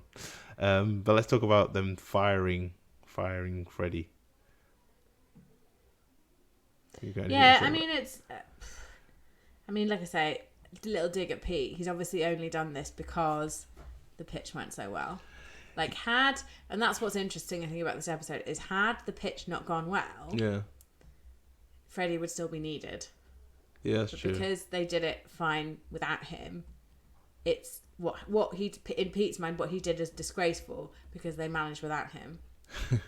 Yeah. However, he probably wouldn't have mentioned it if the pitch, because then Freddy would have had to say something. Yeah. So I think there's a political, and the reason that Duck's there is political as well, because it's kind of like he's chosen to go to the person that's going to back him. Well, this is it. So I think the big part of this scene is the fact that Pete and Duck are there together, and they're sort of a unit. And I think Don is kind of really surprised by that, because I think, you know, like there's a lot of there's talk about when Pete's telling Don, is it Pete? I can't remember. If it's Pete or Duck, but one of them mentions the fact that they were trying to launch pad this thing, what's it called? This Samsonite advert, and Freddie Rumsden pissed himself, right? But the fact they use the term launchpad reminds me of Flight 1, which is another episode. But in that episode is all about fathers and father figures and all that kind of stuff. And so he's with his father. He's with a father figure. He's with a father figure, which means that it's related to that other episode. Am I right? Something like that. But like the fact that, it just kind of like. It just kind of nails the fact that that they're found that nails it. Absolutely nailed that, guys. You put me off. Great job. You put me off. It just kind of nails the fact that it just highlights the fact that that Don thought he was a father figure to Pete, and he isn't. And then Don did not think he was a father figure to Pete. I think he did. No. Well, he did. Like, that's the whole point. Like that. No, Don thought he was a little shit. No, he doesn't like him, but he does think that Don's ego tells Don that like Pete loves you and thinks you're amazing, and you Yeah, can but do I it. wouldn't say, I would agree, Yeah. but I wouldn't say that he thought Pete thought he was a father figure. Okay, fair enough. Maybe father figures is too I feel strong a like word. I feel like but that's too far. But I would say that I imagine that Don thinks that Pete likes him more than he likes Doc. Yeah, that I would agree with. Right. Okay. Good. um, and then on the one hand, you see sort of Don's reaction to Pete and Doc, but then on the other hand, you see Don's reaction to Roger, and Roger's kind of like in charge. Roger's like the one who's pulling the strings there. And so Don's kind of like in the middle where he doesn't really have anyone. Like he's really, I don't want to say Roger's bitch, but like he kind of is. And there's that line like your loyalty is a liability. And I think that's kind of true. He's like Don's loyalty towards Roger is kind of it's his undoing in a way. But also his loyalty to Freddie is the same, and also his loyalty to Betty is the same. Like if he didn't have any loyalty to any of those people, he wouldn't have any of the problems, and everyone could just get on with their lives. But instead, no. We should talk about the speakeasy part, shouldn't we? Yeah, we should talk about the dinner and the speakeasy. So they take him out for a nice dinner late on. Look, you got to go 6 months, full pay, go and dry out. And he's like, is it really that bad? Come on. And they're just sort of like, no, think of it as paid vacation or whatever. And he's like, what am I going to tell? Oh, no. Wait, that comes later. Yeah. So the first part is they go to lunch, they go to dinner, and they're all sitting in dinner. Is it lunch or is it dinner? I think it's dinner because they go out for the casino afterwards and it's dark. Oh, okay. I mean, it would be really really weird for them to have lunch and then go to a casino. Yeah. Anyway, so this is when they explain to him that they're gonna give him 6 months leave, but then Freddie kind of, I don't know, Freddie, he doesn't really fight for a job, but he just plead for it, doesn't he, in a kind of way. So he wants actually no, he doesn't really plead for it, does he? I think he's obviously doesn't want to leave, but at the same time he doesn't really. But he doesn't get angry, basically. But that's why I think these scenes with him are really key, and I think it's that whole thing of that he's clearly been at Sterling Cooper for a really long time because him and Roger have that exchange about like his dad or like Roger's dad, and I'm like, how old is bloody Freddie? Because then he's been in the Second World War and like all this kind of stuff. So I mean, obviously, even though him and Roger don't look that different in age, clearly there is like he's been at the company, he's part of the furniture. Yeah. And I think the fear.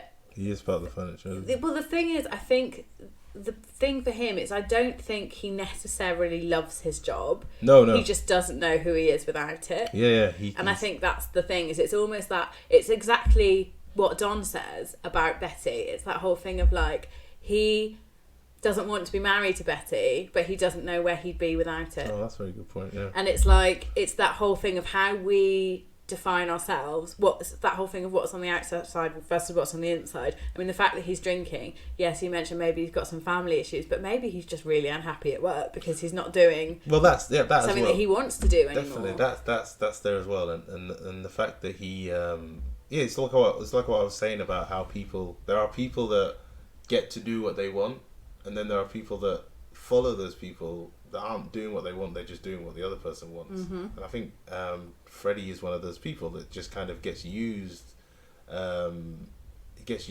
the service of others.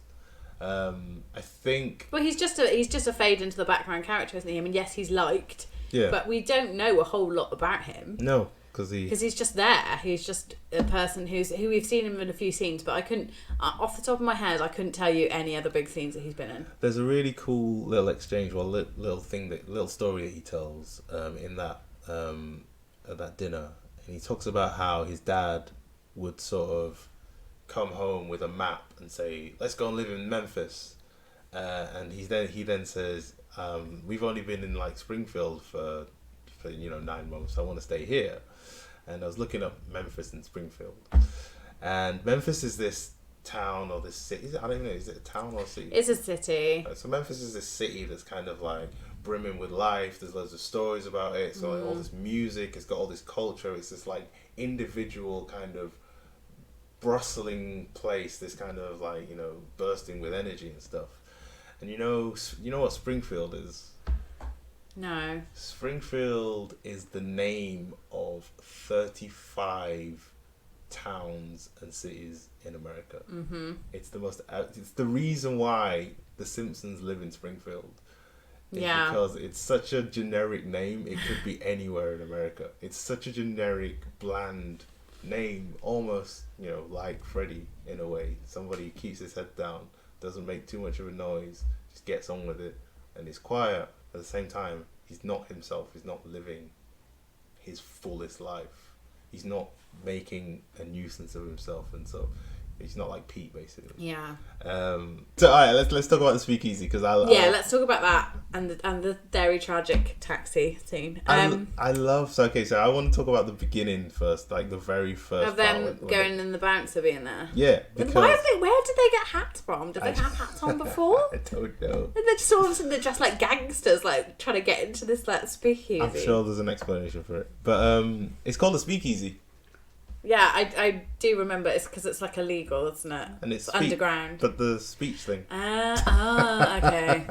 Yeah. So yeah, they're going to speakeasy, and what's really cool is like when the scene first starts, Roger. So I think this whole first scene is a lot of it is to do with friends and how we need friends and how friends can help us and stuff. Mm-hmm. So when the scene starts, Roger goes, give me $5, and he goes, not you, and he goes over to Don to get the $5 from Don, and he gives it to the bouncer, and he says the password as he gives it to him, and the bouncer says, who are you here to see? Yeah. And Roger's really pissed off because it's like, I just gave you $5, and it's like, there's something about the fact that he used his words, like he used his knowledge of the password, like swordfish, to get to, and at the same time used money to get into this thing. But the guy wouldn't let them in, and the only question he asked was, "Who do you know?" As in, like, who's your friend? Like, and to me, that's kind of like this idea of how you can have all the money in the world, you can have all the knowledge in the world. You know, if let's say, for instance, you're a big major film star. But if you don't have someone you love in the world, it doesn't really matter. Does that make sense? No. Well, it makes sense, but I just did not get that. Okay, that's right. I thought what happened was he was showing off. Right. And he was like tipping the bouncer to like let them in. Yeah. With the first password, but then who you're here to see was like the second password. Because doesn't he say like it's Milwaukee or something? Milwaukee. Which is the name of a state. Yeah. And also to that point, is it a state or is it a town? Is it a city? It's somewhere in America. I think it's a city. But to that point, the first password that he used is swordfish. So I was looking up swordfish, trying to work out why does he say swordfish. It's used in a film. It's like a homage to a film, but also swordfishes. A very solitary fish. They don't school. Jesus, Fola. But then again, and then you've also got Milwaukee, right? Again, Milwaukee's a town which is made up of all, like, literally you can look it up on Wikipedia. It's like, Milwaukee's a town that's made up of all these different nationalities. It's kind of like, it's big with Native Americans, but there's all kinds of other nationalities there. It's basically another sort of town brimming with lots of different types of people. And it's interesting that the password that doesn't work is this fish that swims alone, and the password that does work is this town that's brimming full of all these people. And I like the fact that he says "son of a bitch" as it goes down, because obviously a son of a bitch is someone who isn't very popular and doesn't have many friends. Thank you for clarifying what son of a bitch is. Quote of the day, everyone. But we can't move on from this scene until we've talked about Tilden Cats. So, do you know what? I didn't know what that was. Okay. And What is it? Tilden Cats is the name of the guy that Rachel married. You know, when they were at the restaurant. So why was he brought up? Okay, so basically it's on Don's mind, but to me, like I said, this scene's about people you know. And because they're asking what the names are, aren't they? And he gives them the name. Right, okay, yeah, I'm with you. But the names that he gives 3 different names, right? It's like Donny Dollar and whatever, isn't Donny it? Dollars, something, Michael Moneybags or something. Yeah. But it's interesting that the two, that Roger and Freddie's nicknames are sort of money-based names. And the one that Don uses is the one that is the name of the woman, of the man that his ex-girlfriend married. And it's just the priorities. So the priorities for the first two are like money and stuff, but the priorities for Don is this kind of, that's all that he wants. That's all that can make him happy. That's what he needs in his life. That's what I go for.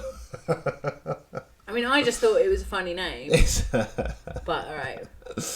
I wouldn't have got that if you hadn't told me that it was the name of Rachel's husband. I wouldn't have got it if I didn't stare at the screen for hours on end as well. So then they go into the speakeasy. The first thing that happens when they go into the speakeasy is... They order some drinks, don't they? Well, no. The very first thing that happens is Freddie runs up. Freddie gets really excited and goes, "Ooh, Chock-a-Lock," which is a game. Okay. Like a sort of gambling sort of game. It's a card game, right? It's a card game, yeah. But the specific thing about it is it involves a big gold cage. Okay. So, you know, like the gold cage that the bird was in Babylon. I think that's because, and I'll go into this in a bit more detail later, I think Freddie's being used, basically. And he's in a role that he doesn't even know that he's in. And that's one of the reasons why he's so depressed. I mean, we know that from his job anyway. But I think specifically on this night out, he's not there just because they want to give him a good time. But we'll talk about that in a minute. Then there's the 3 cocktails that they have. Yeah, something, and then a grandfather on the rocks, I think he says, but I don't remember what he said for the other 2. Yeah, so the 3 drinks are the Canadian Club Neat for Don, Wolf Schmitz Gibson for Roger, and a Grandad Grandad on the Rocks for Freddie. And so I'll start with Freddie. So the Grandad on the Rocks. I'm ready for this. The Grandad on the Rocks. You're going to translate these drinks into like philosophy right now. Can't wait. So the Grandad on the Rocks is this old, so it's an old whiskey, right? It's an actual whiskey. Is it? Yeah, and it's basically, it was invented in 1840 and has never changed its whole time. Like, it's still being sold now, right? Which is a bit like Freddie. That's pretty cool. I want to get some. That's really cool. Grandad on the Rocks. Freddie, and like, you know, Freddie's kind of like pretty consistent. He just does what, he never changes. He never kind of like, he never gets angry. He's just kind of consistent. Then you got the Wolf Schmitz Gibson, which is what Roger had. And it's basically a martini, right. But instead of an olive, they've just put an onion in it. That's gross. Why would you order that? But again, it doesn't really change. It is what it is. It's just fancier than the Grandad. The weird thing about the Canadian Club Neat, which is what Don has, is it was created by this guy called Hiram Walker, sorry. And he basically, to make this whiskey, this guy, it initially started off as a vinegar, and then it was changed to a whiskey, and then this guy who's making it in America kind of had to change where he made it from. He moved to Canada to make it. In the process of making it in Canada, he ended up founding a town, and then when he founded it, and then so this whole thing became really successful. But this guy had to continually change how he did it and his process and everything to make this thing successful. And that's kind of like what Don does. He's constantly reinventing himself. Jesus. You know what? I feel like sometimes Matthew Weiner just goes that little bit too far. Do you know what I mean? When you're like, you've put that much thought into what each of the characters drinks. I think, do you know what I mean? Attention to detail. So that's really interesting this week. I mean, but that's the thing, and even then, and as he's gambling at that table, those two are having that conversation. Yeah. And as you said, is there an alternative motive for this night out? Yes, Roger clearly wants to bend Don's ear about something. Yes, yeah. And it's like Freddie just becomes the excuse to get him out. Exactly. Yeah. So when they are talking, the first thing that Roger says to Don is like, you bet badly, and he talks about how, if you winning, you should sort of stretch out and do different things. Do more. Yeah. Like, again, it's that you always bet the same. He says. Yeah, you always bet the same. So again, it's that thing of like how, if you are from a underprivileged kind of place, if you get to a certain point, you're gonna, let's say, Freddie. We don't know much about Freddie's background, but let's say Freddie's from a really poor background, and he's like working in this massive company and making loads of money. He's not going to risk that to kind of go and live his best life. He's making money for the first time in his life. That's kind of what. But there's a much deeper thing there. What's that? As someone who's recently gone through it, who's recently left a massive corporation after 12 years, and I was on a pretty good salary. And I think there is an element of being comfortable. Yeah. And that's what that is. It's that whole thing of like, you almost stop needing, you get to a certain point and you almost need to stop. You almost don't want to take that risk because you sort of like, you've gotten really comfortable where you are and you don't know if anyone else is ever going to pay you that much money or exactly, that's what I'm saying. Yeah, and I think that's kind of what that's about. Yeah, totally. And it's like with Don, he's sort of like secretly a little bit anxious that he's going to be but Roger back doesn't to where he was. Roger doesn't have that. Roger's very obviously from money and his whole but he does. Go he on. Does. Because he basically that whole conversation is basically Roger wants to leave his wife and he wants Don to give him the reason to do it. It is, but it's like I think this scene actually it really sort of goes into a lot of detail about what's going on in the background or what's what the meta is, because it starts off with him saying, you bet badly and you should risk stuff and all this kind of stuff, right? Don says to Roger, if you're so good at this, why don't you quit your job? Obviously Roger's not going to quit his job. He's got this kind of, he knows that he can't, he knows that he wants to take a risk, but at the same time he doesn't want to put himself out there on blast. He doesn't want to he doesn't want to go all out. But that's exactly right. It's like there's a big difference between leaving your wife and leaving your wife and falling straight into the arms of another woman. It's a very different situation.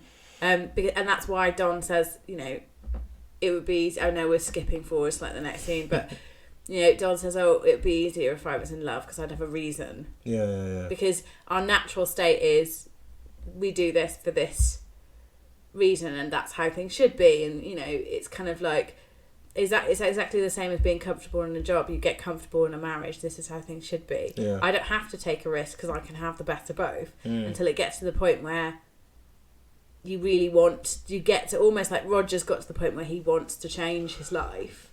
We were talking earlier about the girl in the green dress. Yeah, let's talk about that bloody girl. What is that about? Tell me. So they're sitting there talking and they're having this conversation, which is like, low key about sort of risk and sort of risking it all and stuff, right? He talks about quitting his job. And then we get this laugh from Freddie, and Freddie's kind of like laughing as it like, at the same time as Roger's asked about leaving his job. And then this lady comes out of nowhere, and she says, "Hello there, are we winners or losers?" And Roger says, where winners normally, but losers tonight. Yeah. And that to me is, I think it's pretty self-explanatory, but that's code for like, if any, if any normal time, I'd totally be all over you, but tonight I can't be. That's how I took it. So Okay. we got to assume that this woman is a sex worker. And so Roger's basically turning it down. But the reason he's turning it down is I think the reason he's turning it down is because Don's right there in front of him.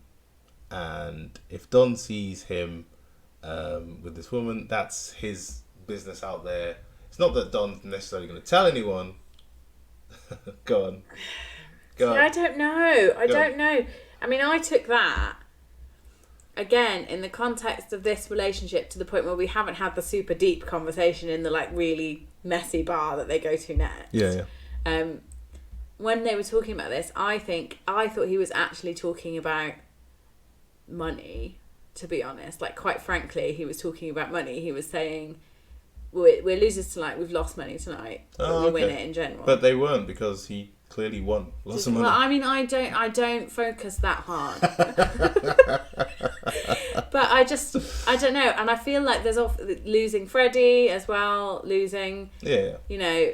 I can see how that would. Yeah, I didn't put that together. I felt that I don't know, because I mean, knowing what you know by the end of the episode, you could say, is he actually in love with Jane? Well, okay, so let's stay with that scene for a second, because we haven't finished with it. So one of the reasons I said that that Roger meant that when he meant what he meant when he said that, was because the weird thing about the scene isn't just that this woman appears out of nowhere. It's the fact that when he says that to her, they go back to their conversation. And then they have this weird conversation about this black kid, or the coloured kid, that was hired by this company, BBDO. Oh, yeah. And Roger says, what do you think about that? And Don says, I think I don't want to be that kid. Because if you think about it, the kid, he's basically breaking a rule, an unwritten rule at the time, of sort of working at this advertising company, which is like full of all these white people, and it's just kind of, it's a very sort of a certain type of culture. And he's been thrown into this little black kid would be thrown into this, and would have to deal with it, and have to and would have like constant pressure on him and constant scrutiny. And I think the parallel is that Roger is talking to this woman, and in order for Roger to sleep with this woman, he'd have to break the law. He'd have to break the law of the vows that he's made to his wife. And there's nothing wrong with, obviously Roger's done this a lot. Like, I mean, Don knows he's a serial cheater. Well, there's an idea. We don't know that for sure. Oh, I mean, and come on. Yeah, but they don't. This is the point. I think this is the whole point of this scene, is the fact that Roger is here trying to get Don to talk about the affairs that he's had, and all the bad things that he's done, so that Roger can then talk about the affairs that he's having, and then they can have a real conversation about this stuff. They've never done this before. Don doesn't talk. Don's very sort of insular and still keeps himself to himself. And he's trying to get him to sort of be a human being and talk to him about stuff. And that's why when this woman comes over, nobody really wants to go for it, because they're kind of like, hey, I never do that kind of stuff. Do you know what I mean? I don't know. I think the woman, like, having just come up with this theory in the last 3 minutes, I think the woman could be Freddie. Not in the sense that he's got changed, but she comes over, she's like, wants to be involved in the conversation. That's why she's just hanging around. Okay. And eventually Roger looks at her and just says, do you want a drink or something? Right, yeah. And it's almost that way of like placating people who want to be part of something. Mm-hmm. Yeah. And using drink as a way. I don't know. I mean, I think I found that really bizarre. That whole like her just hanging around. Yeah. Because I mean, if you were a sex worker, and someone was showing that little interest in you, you'd probably. I mean, there was a speakeasy full of rich men. Eligible bachelors. So why would she just hang around? And I think she possibly might not have been a sex worker, and she just genuinely wanted to talk to them and feel involved in a conversation. Maybe she was lonely. Maybe she was Marilyn. Maybe. But, you know, I think there's a whole bunch of, you know, we think, oh, this person, I don't need this person in my life right now. Yeah. But actually, I'm going to, you know, do you want a drink? Or just bugger off kind of thing. So I don't know. I feel like that encounter was really, really strange. But I think it was almost a reminder a little bit. Because, I mean, they've abandoned Freddie. Freddie's, like, at the blackjack table or whatever. Yeah. Freddie's off enjoying himself, I guess. You suppose that. But he's not included in this conversation. Yeah. That's an interesting theory. I'm sticking with my own though. Alright, that's fine. We can't agree on everything. It would be really boring if we did. So. It's just the fact that he says I'm glad I'm not that kid. It's just kind of freaks me out a bit.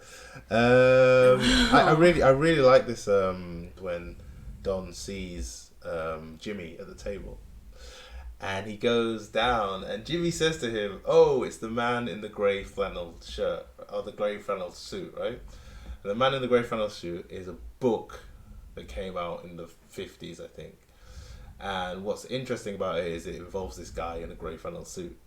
And the grey flannel suit, I'm not even going for the plot of the thing is very, very. It has loads of parallels with Mad Men. It's like it's about a guy, you know, who's got trauma and cheats on his wife and has a boss that kind of really likes him and stuff like that. It's like loads and loads of stuff. But what I think is really interesting is the fact that the suit is supposed to be a metaphor for American society, right? Okay.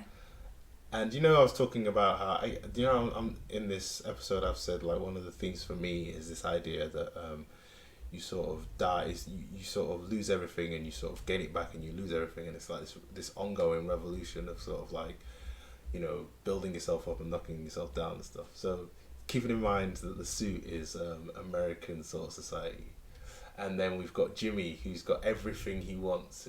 He literally said it in the other episode. He's got everything he wants. Then Don in the suit goes over to him and knocks him out, and then he gets back up again. It's like a total metaphor for the other episodes. Yeah. He even gets up and then he sees what's his name, Floyd Patterson, who's the champion, and says, "How did I do?" Kind of like. Yeah. And Floyd Patterson has his own story. Floyd Patterson was the first heavyweight to regain his championship. So that's another thing of like getting knocked down and sort of regaining your thing. Jeez Louise. So, Freddie's goodbye broke my heart a little bit. Yeah. They get him in the cab. Yeah. So this is like, to me, this felt like a death, right? Yes. It felt like he was dying. My biggest point that I want to make about this scene is the fact that Freddie says, "What am I going to tell Violet?" Yeah. It's funny that they used the name of his wife, right? Yeah. Because we've never met his wife. Mm-hmm. But his wife's name is Violet. Mm-hmm. And you know, I was talking about how I think that Freddie is a father figure to Don in a weird kind of way. So the only other time the term Violet's been used in the show is in that scene when Don was talking to his son. They talk about the Violet sweetie things. Oh my god. Did you remember that or did you look it up? No, I knew that. Oh my god. Okay. And what does that kid say to his dad at the end of the scene? He says, "We're going to have to find you a new daddy." I mean, I've got to give that one to you. That's pretty smart. And I think that's the big sort of relationship that those two have.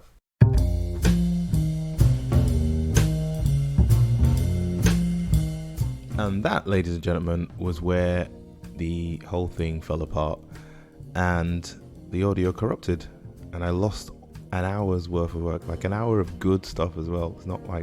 It's not bad. And I don't really want to get Helen back into this to kind of do all this again. One, because it's unfair to ask her to keep coming back and doing the same thing over and over again. And two, because she'll kill me. So it's going to be an interesting conversation when I tell her what happened. It's really a shame because we had so much stuff to say about Peggy and just little things in the episode. I don't know if the blood drive made it to the final edit of this one. The laughter at Don. The fact that Don's trying to defend Freddie, but really he's just defending his own insecurities and the fact that people are laughing at someone who is being humiliated. And it really just reflects on how he feels about himself and the fear he has of this secret of him being separated from his wife coming out, and him being humiliated even more by that. We didn't get a chance to talk about that. And we also didn't get a chance to talk about Peggy, who's one of the most important characters in the episode. So I'm just going to go through it now. One of the great things about the show and what Peggy's storyline is, she's not in the episode that much. We only really see her at the end when she gets promoted. There's lots to say about that promotion. One of the great things is the way Don shakes her hand is like the way he shook her hand at the end of the last season, like in The Wheel. And in that scene, when she does it in that scene, there's all those people around her, you know, all her friends, well, not friends, but colleagues, all the male colleagues, and like everyone's happy for her and cheering and stuff. And Pete gets really humiliated and stuff, and she laps it up. And my theory is that's kind of what she wants again. Like there's something in this episode about repeating the same thing and doing the same thing and trying to get satisfaction from doing the same thing over and over again, you know, like Freddie does, but it not really working out. You know, chasing the dragon, it doesn't really pay off in the same way.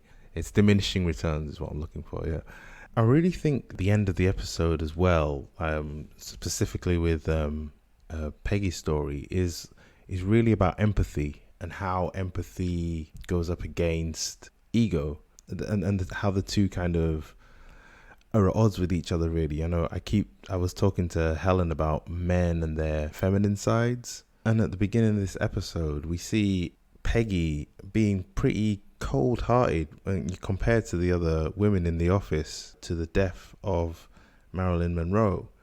And to me that's like her trying to show her masculine side, maybe. And it's interesting at the end of the episode how I think that kind of blows up in her face, really.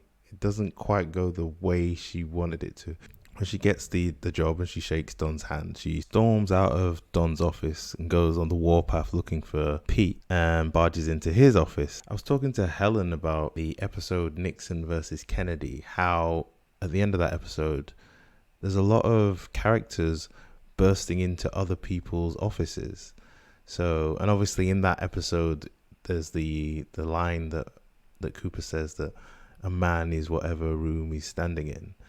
And I didn't realize how in that episode Don bursts into Pete's office and Pete bursts into Don's office, and those two characters at the time they kind of wanted to be each other. So like Don wanted to be this bluebird sort of like well-to-do native New Yorker sort of thing, like, you know, with all the family and the prestige and all that stuff that Pete has. And Pete wanted to be cool and sort of, you know, just like alpha male as Don is, and sort of like really, not really knowing the real truth behind each other. And the two of them to burst into Cooper's office, and Cooper, of course, is the big boss, and everybody wants to be the big boss. There's others as well, like you know, I think Don bursts into Rachel's office at one point. But anyway, that's besides the point. What's really interesting is in this episode, Peggy bursts into Pete's office, and to me that's kind of like, I don't think Peggy's ever said it, but I feel like, you know, with all the animosity that's going on between her and Pete, I genuinely think that she thought she would have her sort of goal in some sort of ways to humiliate Pete again and take something away from Pete with her promotion, and she didn't get that. And I think that's kind of why she's a bit pissed off. Well, I say a bit pissed off, like absolutely fuming. We can't forget that Pete's lying down when she comes in, so it's another character that gets woken up, gets disturbed. The same thing happens to 4 other characters in this episode. It happens to Betty when Sarah Beth comes round to visit her. It happens to Joan when Roger comes back to his own office and sees Joan lying there. Happens to Freddie, who just gets up on his own. Happens to Pete, as we said. And it's going to happen to Don, which we'll talk about in a second. What's really interesting about it as well, that I find interesting, is that all those characters, the people that barge in on them, it's like what I was saying about Nixon versus Kennedy. They all seem to have an interesting dynamic with the person that barges in on them. So Sarah Beth has this weird relationship with Betty where I think Sarah Beth kind of secretly, as with most people in the show, most women on the show, Sarah Beth secretly wants Betty's life. And Peggy wants to be, she wants to be in that position of power that Pete has. It's interesting with Joan, the fact that I don't think Roger wants to be Joan, but then Joan is in Roger's office, so it's kind of reversed in that Joan's already in there. I don't know. I'm taking it too far now. Also, Freddie nobody wakes Freddie up. He just wakes up on his own. Nobody wants to be Freddie. But the waking up is interesting because all the characters that do wake up in this episode, those 5 different characters, Betty, Joan, Freddie, Pete, and Don, they all seem to wake up from something. So it's almost like they're waking up to some sort of truth. So Betty wakes up to the truth that Sarah Beth is just using her, and Joan wakes up to the truth that Roger's a bit of a dick. Freddie wakes up to the truth that he needs to sort his life out because he's just pissed in the office and everybody will know about it and he's about to lose his job. I mean, he doesn't know he's about to lose his job, but he's definitely aware that people are aware that he has a problem. And Pete wakes up to the fact that he's in control and he has all the power. When Peggy bursts into the office, we see this shot of Hildy kind of tries to stop her. And, I've got this thing about numbers that I was telling Helen about. Peggy tells Hildy in a minute, and she's like really sort of stern about it. So, like kind of that whole thing about rules kind of comes up. But what I really like about the fact that Hildy's in this shot is really the 2 characters that we know of in the office, apart from Joan as well, maybe. But I guess she's a special case. The 2 characters that we know that have slept with guys in the office and haven't really benefited from it in any way. Hildy's still got her same job, and Peggy never really told anyone about what happened with Pete. These 2 characters they've kept this secret. They haven't really told anyone about it at all. At the beginning of the episode, we see Hildy crying with all the secretaries about Marilyn Monroe.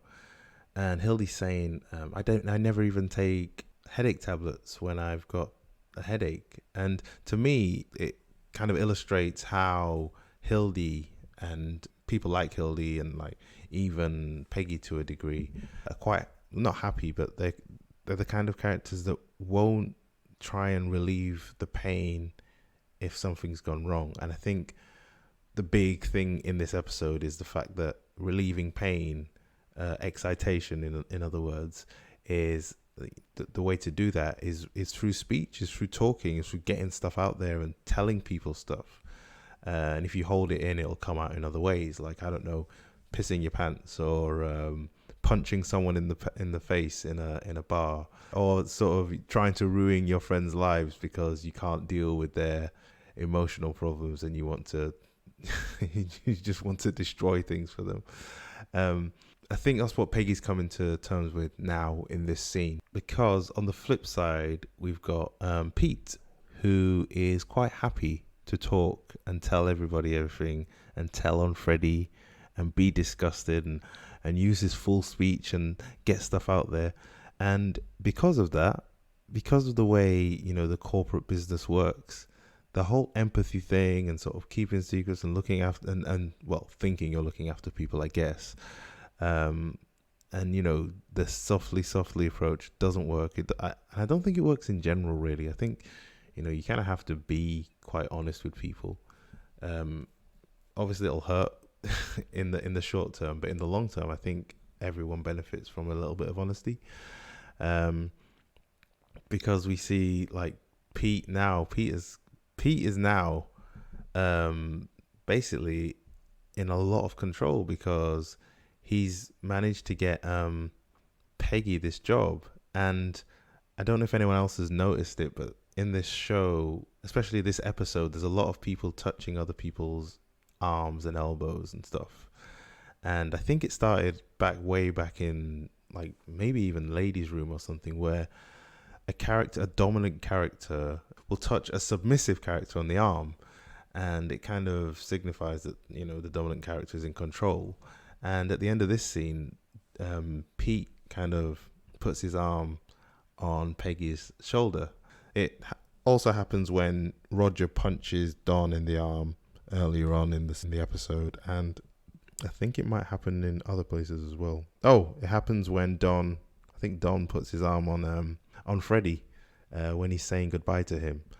So it's all the way through the episode and others. It's hard to know where the stance is that the show takes. The show generally tends to be in the middle of things and allow you to make your own mind up about certain situations.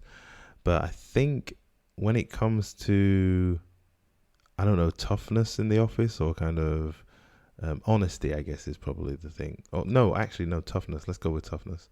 I think there is a bit of judgment coming from the show, because there's a really funny line that Peggy says when they're talking about how, you know, Pete could have not said anything and Freddie would become a legend in the way that, you know, in the way that people say things like, remember the guy who wet his pants before the big meeting.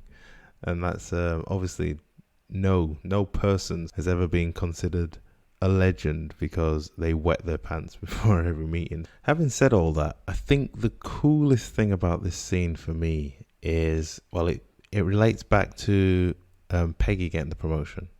Because when Peggy's getting the promotion, Don says to her, don't feel bad at being good at what you do.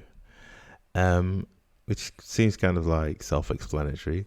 But then later on, when they're having their little argument, Pete says to, just after he said to Peggy, if it wasn't for me, you'd be a junior copywriter. He then goes on to say, I refuse to feel bad. And to me, that, you know, that can be ended with, for being good at what I do. And it kind of got me thinking that what Pete is actually good at is, you know, what the reason them two are getting promoted and getting more money is because he's a total piece of shit and a douchebag, and, you know, and a total amoral kind of person who doesn't care about anybody else and just thinks for, you know, does what he wants and doesn't really care about anyone else, which is like the direct opposite to what Peggy is. Which is kind of interesting when you think about the idea of feminine and masculine sides and how the two of them kind of work together and how they kind of need each other. It's really annoying that Helen isn't here to hear me say all this stuff. She hates it when I'm right. But yeah, I love that. I love the way that they tie the whole thing up with Peggy and Pete. But like I said, Pete is in control. He's the guy that made all this happen. He's the one that's kind of, he's the dominant force out of the two of them. And we see how this affects Peggy. Well, we see how things will be for Peggy going forward in the next scene that we see Peggy in. It's a really short scene, and I didn't I didn't catch it the first time I saw it. I don't even know if I remembered seeing the scene. But basically, it involves this thing called the Indian Point Amusement Center, which I'd never heard of. But apparently, it was replaced by a nuclear power plant. So basically, Kinsey is basically talking about replacing replacing playgrounds or amusement parks with power plants, and Peggy's kind of like, yeah, let's just do that, because there's nothing, she can't fight it, she can't say anything about it, she just has to take the job and appreciate that she's got a job, and that's it really. She's got to be pretty cold-blooded about it. Interesting point. Turtles are cold-blooded. You see what they did there? To be fair, I don't think they're saying that Peggy's cold-blooded naturally. I think the point is Peggy has no choice but to be cold-blooded. And it's kind of like when Don was talking about the quote-unquote coloured boy who's just got the job at BBDO. He's going to be emasculated, basically, because he won't be able to make any decisions. He won't be able to do anything. He'll be surrounded by this culture, this kind of, these rules that he doesn't really understand. He's not really a part of. And, same with Peggy. She's kind of got this token job, and it's nice to have a job, I guess, but she can't really say anything. It's like, it's Freddie all over again, isn't it? It's like she's been given this job and she'll just take the job and accept it, but she can't really affect change. She can't really do anything about it. She's almost like a token sort of figurehead person. I think the show is saying that that's how Marilyn Monroe felt. Just like a figurehead, like someone who had no real control, despite the fact that, she had all this power or she had all this fame. And another person who has all that stuff is obviously Don. And it's interesting that he's lying down again and he gets woken up.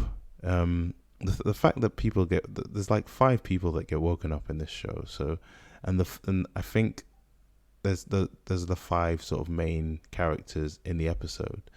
But there's also another person who's Peggy, who doesn't get woken up. In fact, if anything, she goes to sleep. And it was interesting.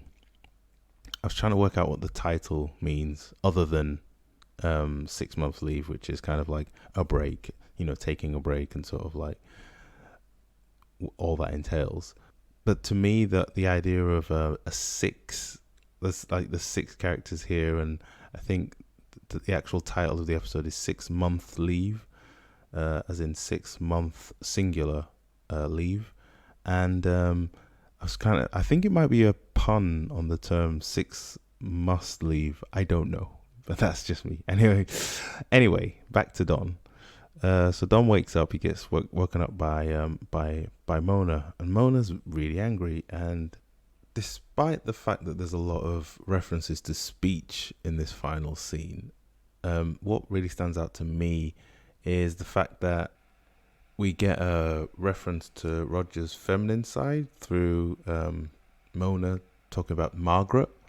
That relates to the feminine sides of Freddie and Don, and how, when they talk about Don's daughter phoning him, it could really be his feminine side they're talking about. And when Freddie talks about his daughter, it's kind of like could be his feminine side they're talking about, and it is their daughters as well, as the show kind of obviously works on many different levels. And I think the final point of the episode takes things back to this idea of ego, mainly because the way Jane's crying reminds me of the episode Ladies' Room, which was all about ego. And obviously Don's ego is completely destroyed as he learns that he's pretty much being used by everyone and he has no power whatsoever. Well, he doesn't have as much power as he thinks he did. And after all his enthusiasm at the beginning of the episode, he's now in the place where Betty was at the beginning of the episode. Only Betty's moved on, and Betty feels So much better after destroying people's lives. Anyway, that's me and my little solo breakdown of the episode. Hopefully next week, next time we have the episode, next time we put an episode out, it won't just be me. It'll be Helen as well, and it won't be as boring as it just has been. I don't want to say the catchphrase today. I'm just gonna say I will talk to you next time, and don't forget, everyone, keep watching Mad Men because it's really good. Bye, everyone.